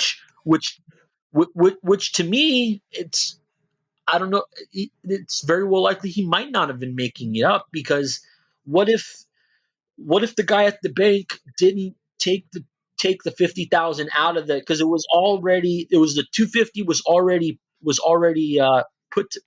bundled up. The whole All the bills were marked. It was the whole 250 already bundled up, ready to go, packaged up. So maybe he just gave him the whole 250 to the FBI guy, because he said the FBI guy went up the stairs to Schaefer's bank, and the guy just gave him to him. Here you go. Here's the money. And the FBI guy didn't have to sign for it. He didn't have to show his credentials. He just kind of gave it to the guy and said, "Yep, okay, here you go." Um, and maybe he gave him the whole 250. He's like, "Here, you guys take the 50,000 out. I'm just going to give you the 250 that's already packaged up here. Here you go." Yeah. And thinking that the FBI or like whoever would take that rest of that money out. But how would they know that kid did that? Well, Flyjack at the DB Cooper Forum several years ago offered some pretty compelling information, and I forget what the source was. I don't know if it was 302s or it was ancillary investigations, but it's my understanding from what Flyjack was presenting was that the 50 extra grand was taken out, and that 30 of the grand was 20s, and 20 was in tens or fives. I forget which. And that money was set aside, and those serial numbers had to be removed off of a master list. And in that transfer of numbers, they made a couple errors. And so I believe there's two numerical errors, typos or transmission errors on the master list, that either the money, uh, the serial numbers on the DB Cooper ransom list, two of the bills are either not there or were part of, that 50 grand or something like that. I found Okay. that information to be compelling, that the 50 grand was removed, and so only 200 grand left the bank, and only 200 grand showed up at SeaTac Airport, and Lauren Peterson only had 200 grand to check. So that's a little bit contradictory there, unless they did that after Lauren Peterson put that money in the bag. Did Flyjack have any documents on this? That's something I've never I missed out on. As I recall, there was some documentation supporting his commentary, his scenario. It goes back a couple years ago. Good luck finding it at the forum. I don't have very good success researching. We're in quarantine right now. I have nothing else to do. I'll see if I can There dig you that. go. Well, keep us all posted. All right. Okay. There you go. Yeah. Yeah.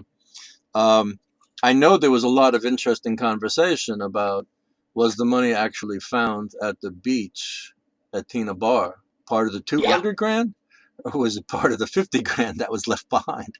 You know, and was it, Huh. you know, Interesting. and was it delivered to other criminals in other ransom extortion crimes, and they buried the money at Tina Bar? You know, and I thought, Huh. again, that's another great storyline to bring to Hollywood.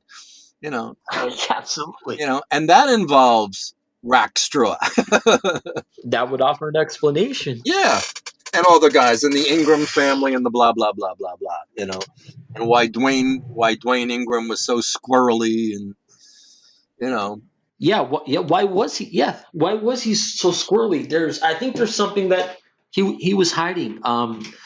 In his first initial interview when he found the money, he didn't, in the press conference, he just said that his son Brian just made a little clear and cleared the space. But then on the History Channel thing, he said he wanted to clear a space right here, but he said no, that's something was there, not a good spot. Yeah, What don't do about over it. here? Yeah, don't do it here, do it there. Yeah, so that. Don't do it here, don't do it there. Which in his initial press conference, he didn't mention anything about that. Yeah, I think Georgia at the DB Cooper Forum offers a lot of good insight into how stories spin and how narratives shift and how personal agendas influence people's memories, their relationships, whose toes they don't want to step on,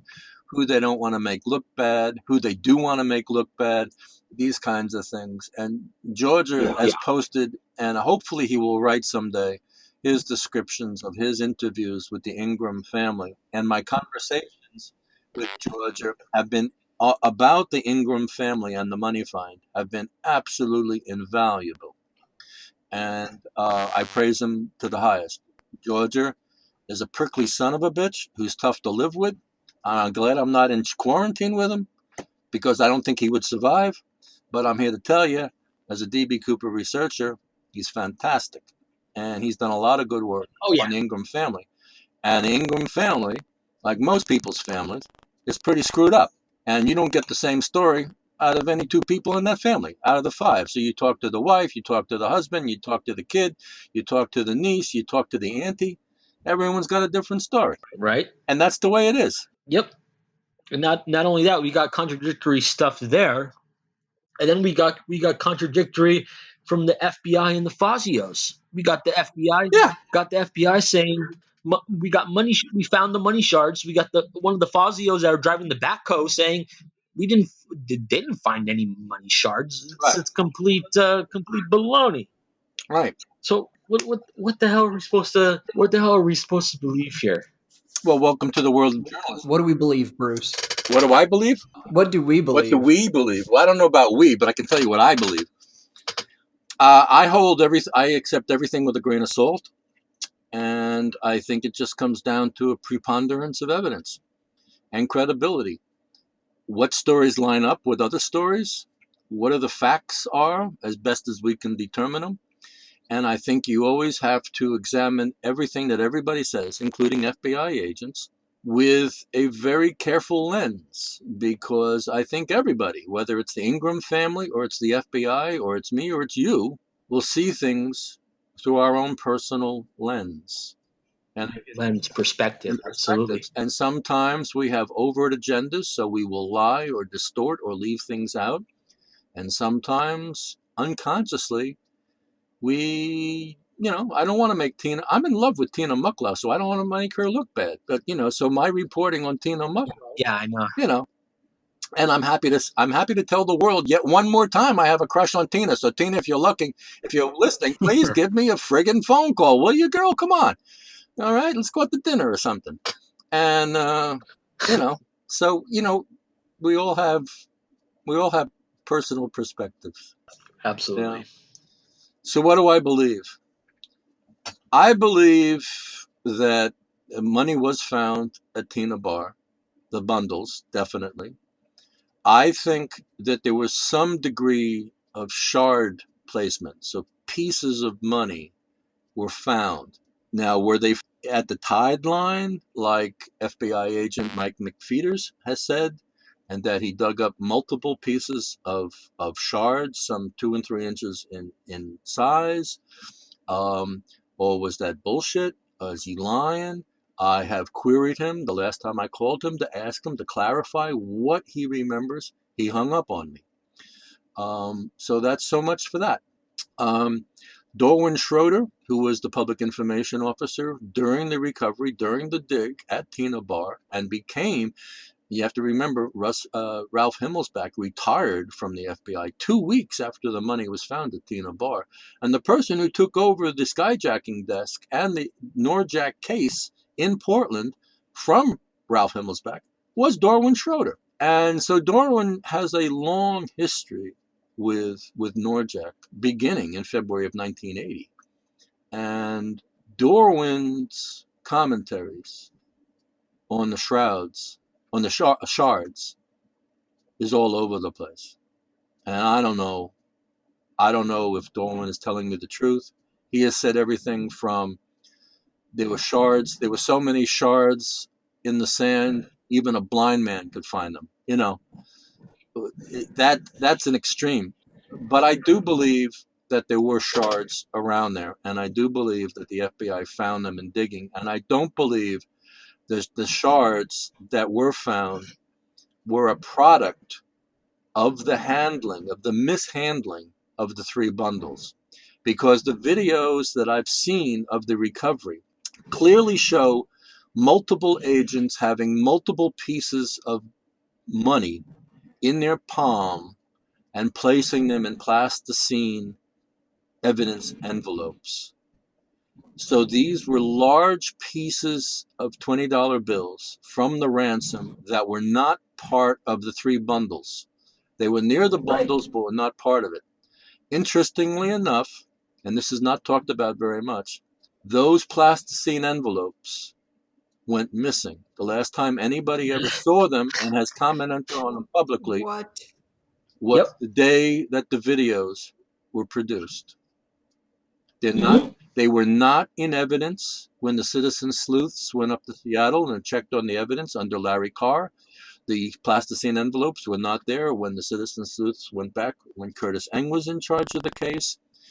And these plasticine envelopes have never been photographed by the FBI or presented in public, and they certainly were not part of the History Channel documentary. Yep. So where And that's why I believe. So what about Fazio's testimony then? If he was there driving the backhoe, he would have seen the agents in there and pulling them out. Hey, look, and you think he would have seen that? It would have been a big deal if he was there driving the backhoe. The FBI guys were there. Oh, look, look, look, and everyone came around, and it probably would have been a little bit of a scene there. No, Unless the FBI told him not to talk about it. either that or or the Katu video. Maybe they filmed that portion. That could have been staged. They filmed that portion afterwards and been like, hey, we can't make this look like it was a plant. Definitely the shards being under there. If they would have put that in there, it definitely would have lent more back to their narrative that, hey, he didn't make it, landed in the water and it washed up. You know, that's how there were shards there. Just I think the Fazio's narrative is not correct. I think okay. I think the shards were found. Is it possible this was all staged? That the KATU videos that we have seen, that are no longer publicly available, by the way, was that Right. Why was that taken off you? What was that taken off right? YouTube? Again, talk about conspiracies. Is there a cover-up going on, and they don't want, whoever they are, don't want the public to see these videos? Now, you would think if it was staged, they would want the public to continue looking at the staged, planted evidence. But Maybe, but it was also being brought into question. yeah, but in those videos, there are no signs of backhoes. There's no evidence that the backhoes had been trenching. It's my understanding that the backhoes were brought in on day 2, that the shards were found on day 1 and of the dig. And or Okay. the first backhoe, there were 2 backhoes. There's 2 brothers, and Richard, I believe, was the first one on the beach with the backhoe, and it may have been at the end of the day 1. You have to remember, Al Fazio is the older brother and has done most of the talking for the family for most of the time. That's changed now. Al Fazio is in his 80s, and Richard, his younger brother, who's now in his 70s, is taking over as being the spokesperson. And Richard Fazio has spoken extensively with Eric Eulis, and those two have spent lots of time researching what's going on at Tina Bar. Al Fazio told me that he was not on the property when the FBI showed up on that Tuesday to go recover the money. He told me that it took him a while to get to the beach. That first the FBI would not let him get on his property because they had the road blocked off. He had been at a cattle auction, so he's pulling a big trailer and yada, yada, yada. And it took him a while to get onto the property and get down to the beach and see what was going on. Now, the FBI did not really keep the Fazios apprised very much of what their agenda was, because the FBI did not know if the Fazios were involved in the case, so they told them very, very little. Well, but my understanding is that the FBI just kind of showed up and said, "Hi, do you own this property?" And it's like, "Yes, we do." "Okay, thanks very much." And then the FBI just descended upon the beach, and it's like, "Who the hell are you guys?" All right.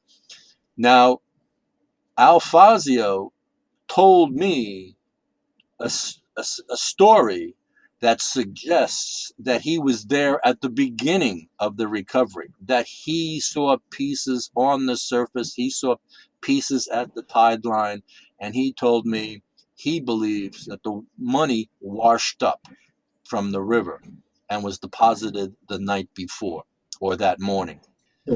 And I've never been able to question him because I just didn't want to risk my relationship with him by giving him a a hard question that I didn't think he was going to be able to answer, and to just leave his commentary in question just serves my purposes. I'm not here to prove anybody right or wrong. My Sure. job is to tell a good story and to tell the story as completely and fully and as honestly as I can, and the variances and differences between people's memories and their narratives and what they tell me is stark when it comes to the money recovery at Tina Bar. Each individual agent has told me a different story, and it doesn't jive. Yeah. And the Fazios have told me different stories, or Al Fazio has told me, and none of it comports with anything anybody else has said. So there's total variations. Yeah, the whole thing is just so perplexing, right, Darren? Oh, the Tina Bar money find.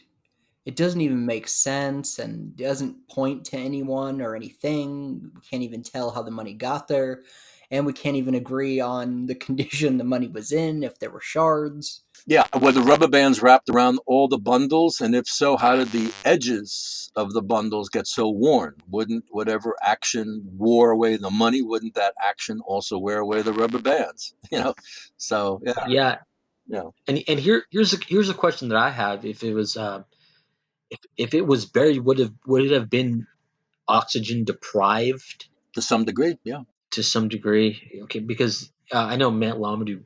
Another interesting thing that Lamadou brought up was that there would have been some kind of growth or some kind of stuff on there. It had to have been completely oxygen deprived for there not to be any kind of growth or anything like that on the bills, which were never found. Well, the diatoms that were found on Oh the yeah, bills is now a major source of study, and Tom Kay once it again is rising to the occasion to really advance the investigation. And I just want to put a plug in for Tom Kay.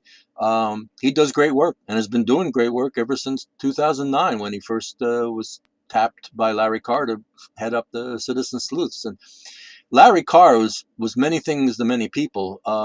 Larry Carr, in many ways, I found him to be a bully and a jerk and an asshole.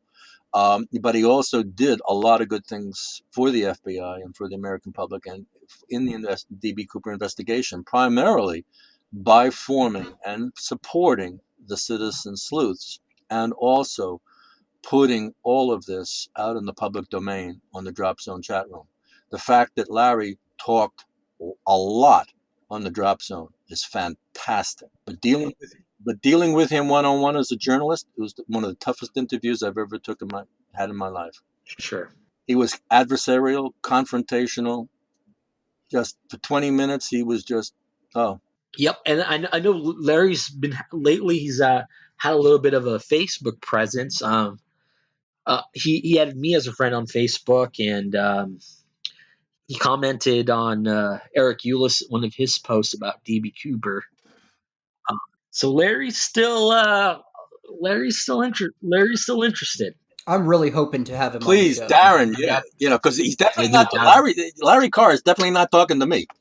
So yeah, he added me as a Facebook friend. He commented on Eulis's post. yikes. I know he's friends with Eulis now on Facebook as well.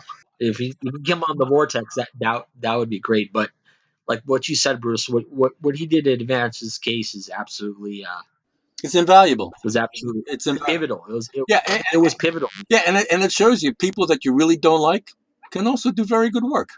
You know, it's Yeah. one of those existential, qualities of life. It's like, wow, okay.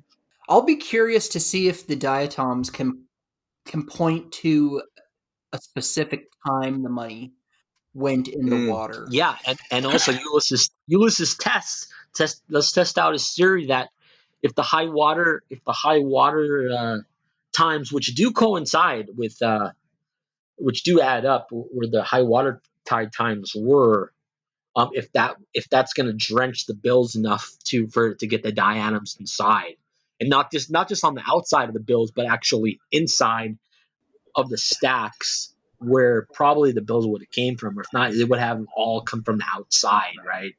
Yeah, that's one of the perplexities. It's my understanding that diatoms are quite fragile, so they wouldn't travel through the sand. And Right. how did the diatoms get between the bills? So the bills Inside of the stack. I can inside the stack, understand if there was yes. some on. Yeah. So I can understand if there was some on the outer layer bills, right, but right. So this what are the chances 377's bill was actually one of those, probably one of the couple ones that were out on the bottom or end of top or end of, or bottom of the stack? that would be interesting. That'd be, and unfortunately I don't think Brian Ingram and the auction company that he sold everything to, his share of the bills, um, would record Yeah, exactly what that's stack and yeah. where in the stack each bill came from. That would have been good information. There's so much missing forensic evidence. How come the FBI did not photograph the parachutes at SeaTac Airport on the night of the skyjacking, so that we would have some kind of documented record of what was actually given to DB Cooper? How come the money wasn't photographed? How come these individuals weren't photographed? Who exactly delivered the money? We're told it was an FAA agent, and then we're told it's a homicide detective in plain Detective, clothes. I'm hearing all these. Yeah, I'm hearing all these different things. And from what Lauren Peterson said, it was just one of these FBI kids that were working that day, and they just send them up there. Didn't have to sign for it. Didn't have to do anything, and he just came back and brought it. So it's I'll have to re-listen to that because one of the passengers told me, again, this is part of a conspiracy, that the story that Tina has put out is not true. That Tina did not leave the airplane, go down the air stairs, and retrieve the money bag and bring it back up into the plane. That did not yes, I happen, know. according to the passengers that I've spoken to. And one passenger, in fact, was the assistant U.S. District Attorney for Seattle, the Seattle region, Washington State. And he said it Mm-hmm. was an FBI agent that brought the money on board. He says, because I knew the guy. Yeah. His name is John, and I knew him from the courts. And Tina met Al Lee and the agent who brought the money bag on board. And that Tina brought the money down the aisleway. And I talked to a number of passengers who told me that they saw money in the bag and they figured, well, something's up. Maybe there's a skyjacking going on. And that John, the FBI agent, walked down the aisleway. Now, Larry Feingold was the U.S. District Attorney, and he was sitting in row 6. And when John came to him, he stopped and he says, there's a skyjacking in progress. The guy's on the plane. I'll get back to you later and tell you more. And what happened next, I don't know. But something happened, and that FBI agent was turned around. He apparently never spoke again with Larry Feingold or any of the other passengers. It is my belief that Alice Hancock, the lead flight attendant, walked up to the agent and said, "That's enough, buddy. You know, you want to have a shootout with some bad boys, you're going to have to do it on somebody else's airplane, not on my time, not on my shift." Right, and that actually jives with the NWO freight guy. His story where he was like that when they knew he said when they knew that DB Cooper was in the laboratory, he's like the FBI wanted to go underneath and start shooting up in the laboratory, and the NWO guy got on the line. He's like, no, you're not putting any holes in my airplane. And that's how that whole not putting any holes in my airplane thing kind of came from, because when they knew he was in the laboratory, they wanted to go underneath and just start shooting up in there. Well, that certainly comports with the whole notion that the FBI is not some kind of monolithic culture and one kind of tribal one mindset. There are different elements within the FBI, and some of them are downright cowboys, and they like gun battles. And I'm sure that there were FBI agents thinking about, yeah, let's shoot up through the lavatory and try to get the guy on the plane and put an end to Yeah, this. that's it, that it makes sense. That's why I believe Lauren Peterson, and even Lauren Peterson's his descriptions of the when he was in freight. Lauren Peterson said the guys were in here, and they were all gung ho ready to go. They're like whoop de doo. They're like, just let's shoot them up. This is gonna be a great night. Like, they were all just gung ho ready to do this. Yeah.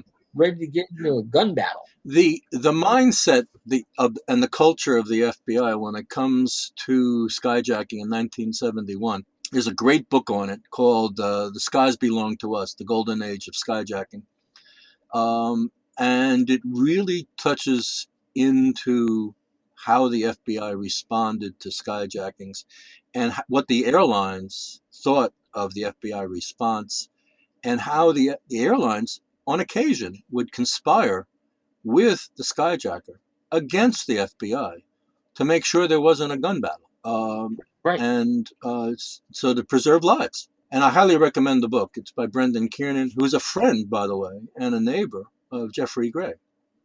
So, yeah, I'll have to check that out, Bruce. I highly recommend it. It's a great book. Great book. I'll add it to my list. My collection of DB Cooper books. The Skies Belong to Us by Brendan Kiernan. I think that the FBI wanted to get their man, Yeah. and at the expense of the aircraft. Yeah. And NWO wanted their airplane to fly the next day. They didn't want their aircraft to be a casualty of this thing, because then they're out of freaking airplane. Right. And they certainly didn't want. And they're possibly playing a ransom out. So not only that, they're on the hook for $200,000. Well, most of it was carried by their insurance company, but they would have been on the hook for that, and then they might have not had an airplane to fly the next day and keep in operation. Yeah, or even worse, they'd have a dead passenger, and they'd be paying out more than $200,000 in liability claims to the families. Exactly. Or a dead pilot.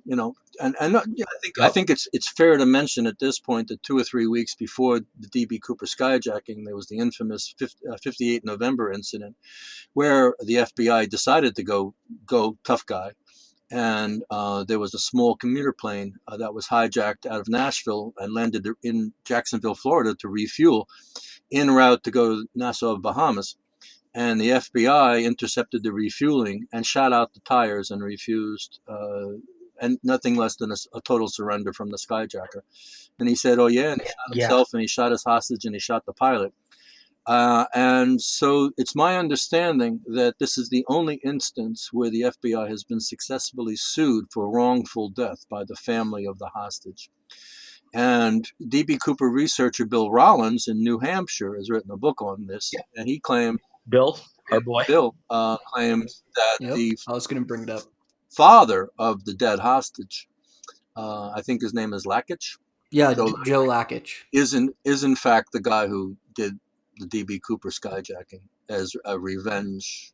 You know, you kill my girl, now I'll show you. I don't think so. I don't think Bill is correct on that. But Bill has got a wonderful imagination, and for those who haven't read his book, I forget the title of his book, but it's a wonderful, plausible scenario about how DB Cooper could have gotten into town, done the jump, got away. Um, using boats and things like that. It's fanciful but plausible, and the fact that Bill Rollins is emotional. You've interviewed him, right, Darren? Yes. Okay. Yeah, and we hung out with Bill at CooperCon pretty much the whole time. I mean, right, Darren? Yeah. Did he weep during his podcast with you, Darren? I'm not sure if he did on the podcast, but probably. Yeah, because Bill is very emotionally involved. He cries as much as I do. When Yeah, I start talking about Tina or McCoy and what McCoy did in Vietnam with the ARVN soldiers, like I'm emotional now. Yeah, there's certain aspects to this case that really touch me, and Bill, and I love Bill for that. I disagree with his assessments and analysis and conclusions, but I think he tells a great story. Yeah, he made an interesting point to me about at uh, at Victor 23, the brewery after the party. He said it felt weird to him that everyone was celebrating this and having a good time when to him it's a sad thing. It's an interesting point. Yeah, Yeah, he's very passionate about it. yeah. yeah, he is. Why don't you like Joe Lakich as a suspect? I don't think Joe had enough of the skill sets. I don't think a grieving father would do this. Could a grieving father do this? Yes. Is it possible? Yes. But if my daughter had just been killed and I thought the FBI was responsible, even if only indirectly, I'd be taking care of other kinds of stuff in my family. I'd be taking care of my family and myself. Yeah, I agree, and just how Bill's got so emotional. And it wasn't even his daughter or whoever that was killed. Yeah. Um, how would Lakich be so cool, calm, and collected? How DB Cooper was described to be. You would think. Do you think the emotion? I don't think he would just be so sinister and just be so cool, calm, collected, trying just trying to do your mission. It was more like a mission. You're just trying to complete your plan, kind of thing. Whereas Lakich, I think he would have been too emotional to be so cool. To be so cool. I mean, we got Bill crying about it, and he wasn't even him. And Lakich is moral, is a moral guy, kind of guy. And why would he want to kill or be willing to kill other people's daughters because his daughter was killed? I I, Absolutely. I don't see Joe Lakich as a guy allowing that kind of mental and emotional psychological disconnect to exist in his own psyche. I think he very much could identify with other fathers. Yeah. As far as the grudge thing goes, yeah, that's about it. All I give him is grudge. Yeah, and why do it in Portland and Seattle? Yeah, I give him grudge, and he did. Bill did give a lot of good stuff as far as how to match the tie particles. I think besides me, I mean, you can match the particles, some of the particles, I guess, to the tie. But besides that, in grudge, that's really all I can give to the guy, Yeah. Lakic. Speaking of Joe Lakich and grudges, I've recently have finished watching the Netflix episodes on Justified, which is a 6-season episode of life as a U.S. Marshal in the coal country of Harlan County, Kentucky. And I would think the best place to do a DB Cooper skyjacking, to jump, would be to jump out over Appalachia, because the majority of people, based on at least the TV show Justified, the majority of people that live in the woods in eastern Kentucky and West Virginia hate the feds and band together. So anybody who's on the run from the FBI is going to be considered a welcomed hero. It's going to be Ariel on steroids. So Huh. I don't think you have to worry about an extraction. If you land in Harlan County, you don't have to worry about an extraction team. You just got to make friends. Right. You got to make friends with the ruling family who's running the particular holla that you landed in. Yeah. Plus, when you walk into a cabin, there's going to be some good moonshine to celebrate your jump. Absolutely. Right. So, the Southwest Washington was not the prime territory for skyjacking. So if anybody's contemplating it, I highly recommend, um, definitely watching Justified so you can get some of the Eastern Kentucky lingo and get a feel for the culture and know what you're jumping into and who's going to be greeting you and slapping you on the back when you drag your 200 grand out of the woods. I think that's a good place to wrap it up, with Bruce Smith recommending that if you skyjack a plane, jump out in the Appalachian Mountains. That's right. That's right. Yeehaw! All right. Bruce, you want to tell people where they can find you? Well, you can find me most easily in my book. I'm the author of D.B. Cooper and the FBI, a case study of America's only unsolved skyjacking. It's available at Amazon. Highly recommended on this show, often. Thank you. You can buy it as in digital form for $10, or you can get the paper copy for $25. If you'd like me to send you a copy and I can write some notes and sign it and make it a treasured part of your bookshelf, I'm happy to do that. And I'm in Eatonville, Washington, and the best place to find me is on the Mountain News. If you want to read everything that I ever write about D.B. Cooper, you can read it in its raw form at the Mountain News WA, which is WA for Washington.net. And I've been writing the Mountain News for the last 10 years. It's an online news magazine.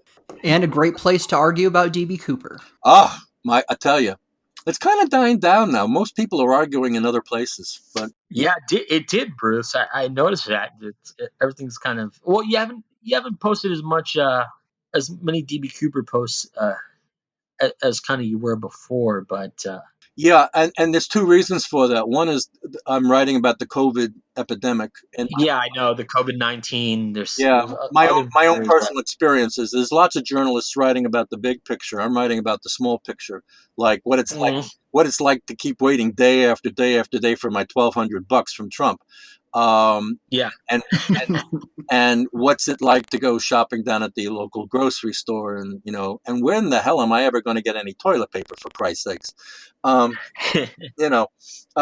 the nitty gritty of a personal life, and what I do for fun, and for me, what gets me through the day is if I'm not talking DB Cooper with you guys, and this has been a wonderful afternoon, I'm working out in the garden, and the garden has never looked better. So that's me in the short form. That's awesome, Bruce. And your personal stories too. My personal favorite is the one about the bunt when you hit the home run and you started bunting Yes, afterward. yes. You did. That story really resonates with me so much, and I think I have besides your DB Cooper stuff, which I love. That story with me is my favorite, and I appreciate it, and I appreciate you sharing your other non Cooper related stories and stuff like that, because I think it's all awesome. Yeah, and Nicky and I share this with you and everyone else. And Darren, if you have any stories that you would like to tell, I mean, the Mountain News, please consider the Mountain News to be a platform that you can access.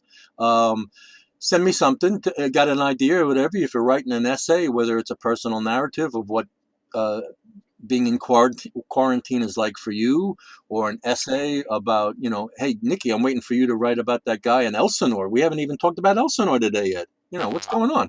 Oh yeah, so if we can throw that in real quick, Darren. I know you're trying to. Oh, the Lyle Cameron. I know you're trying to wrap it up. So and maybe Bruce, you can help me out with this, because I'm trying to do a whole different thing just about the life of Lyle Cameron, because Lyle Cameron to me is just so interesting. I've I become friends with it. I become friends with his family, and and the guy, the only survivor of his plane crash under mysterious circumstances in Honduras. And I find that whole Lyle Cameron angle that I've just kind of gotten sidetracked into from Cooper just so very good. It's so very interesting, so very fascinating. So to kind of give the podcast a little bit of context here, so in one of the FBI releases, I think it was last year, maybe the year before, but in one of the 302s that came out, there was a report in Lake Elsinore where I actually reside in now of August of 71. This guy shows up at Lake Elsinore drop zone here, and he's asking questions about how to jump out of the plane. He was smoking Riley cigarettes, and he was wearing some I forgot what kind of boots the name for the boots were. Was it Cochrane? Cochrane boots, yeah. He was wearing Cochrane boots. He was smoking Riley's.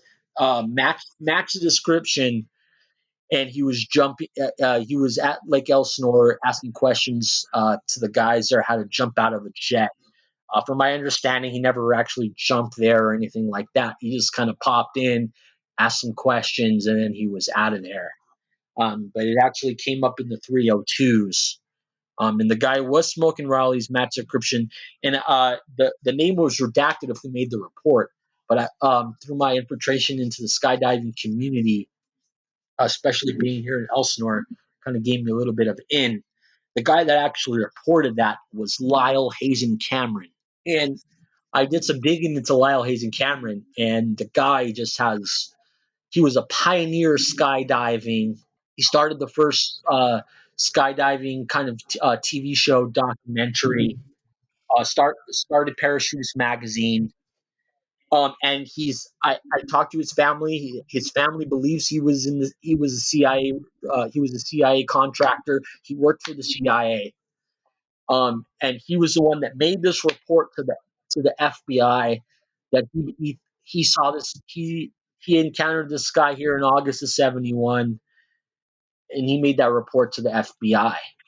And I started digging into Lyle Hazen Cameron, and I've been in contact with his family, and I'm trying to kind of help him now. I kind of got sucked down this rabbit hole, and I'm trying to help them now for them because they believe that his death was not an accident. He was involved in a mysterious plane crash in Honduras, I believe in 1993, and his family believes that there was foul play involved. And from talking to the only survivor and doing my own research, I believe there was foul play. And I believe Lyle Cameron was a CIA asset to some degree. So the fact that Lyle Cameron made this report to the FBI is very interesting to me, and points to the fact of, hey, if you wanted to do a little bit of homework and learn about the skydiving aspect, especially if you're somebody in World War II, someone that if it's a guy that hasn't jumped in a while, and you wanted to kind of get some tips and some expertise onto how to jump out of a jet, which is what he came there on Elsinore asking about. If you were in the government circles, if you had CIA connections, you would have been told to go to see Lyle Hazen Cameron. So one of the interesting things I found about Lyle, if you type him in on Google, you just type Lyle Cameron FBI Vault, you can see all of his files up there. And one of the two Jack Ruby, before he assassinated John F. Kennedy, one of the last two calls he made was to Lyle Hazen Cameron. So Ruby's out on the East Coast. He's a strip club owner and all of this. They travel. They're in completely different coasts. They travel in totally different circles. So what is Jack Ruby doing calling Lyle Hazen Cameron? What is he doing calling him right before he offs Lee Harvey Oswald? Getting the pep talk. Definitely a shady Yeah. character. You're onto something, Nicky. So keep on digging. I will for sure, Bruce. Okay, and I'm glad. So you're going to make a podcast with Darren on this? You guys going to put something together here? I want to do something separate on Lyle for sure. Like I said, I've been in contact with the only survivor of that plane crash, and and the family. And I'm trying to right now. I'm trying to get Lyle Hayes and Cameron's son to talk to the only survivor. The guy's been he's given me some information, but he's been a little shady. A lot of stuff doesn't add up there. That's for another time. I'm not going to get into that. But there's a lot of stuff that doesn't add up there, and a lot of just a lot of weird things. And the family doesn't have closure because they don't believe that Lyle actually died because of a storm that they were flying through there in Honduras, and there's something more to the story there. And after doing my own research, I believe that as well. Um, that's a whole nother avenue, but yeah, Sounds good. Yeah, I'll be curious to see what you dig up with that. yeah. I Nikki, got a lot of where could stuff oh in there. I'm sure you do. That is Yeah. wild. Yeah, But if people want to get a hold of you and or if they have info on Lyle Cameron, where can people find you at? yeah. You can. I'm on the Cooper forum, Nicky B233. Uh, you can email me at nbnickyb233 at gmail.com. I'm working with a talented filmmaker out here in San Diego on a DB Cooper documentary right now. I still got my books in the works, but I'm also working on a documentary which I want to put up first because I think the whole true crime documentary right now that's what's hot. You guys see what's going on with Tiger King and other stuff like that that's just been buzzing. Dan LaFleek's actually the filmmaker that I'm working with out here in San Diego, and we got a tentative title right now, Cooperland, and that's what my focus is on right now. And hope to have I'm gonna approach you, Darren.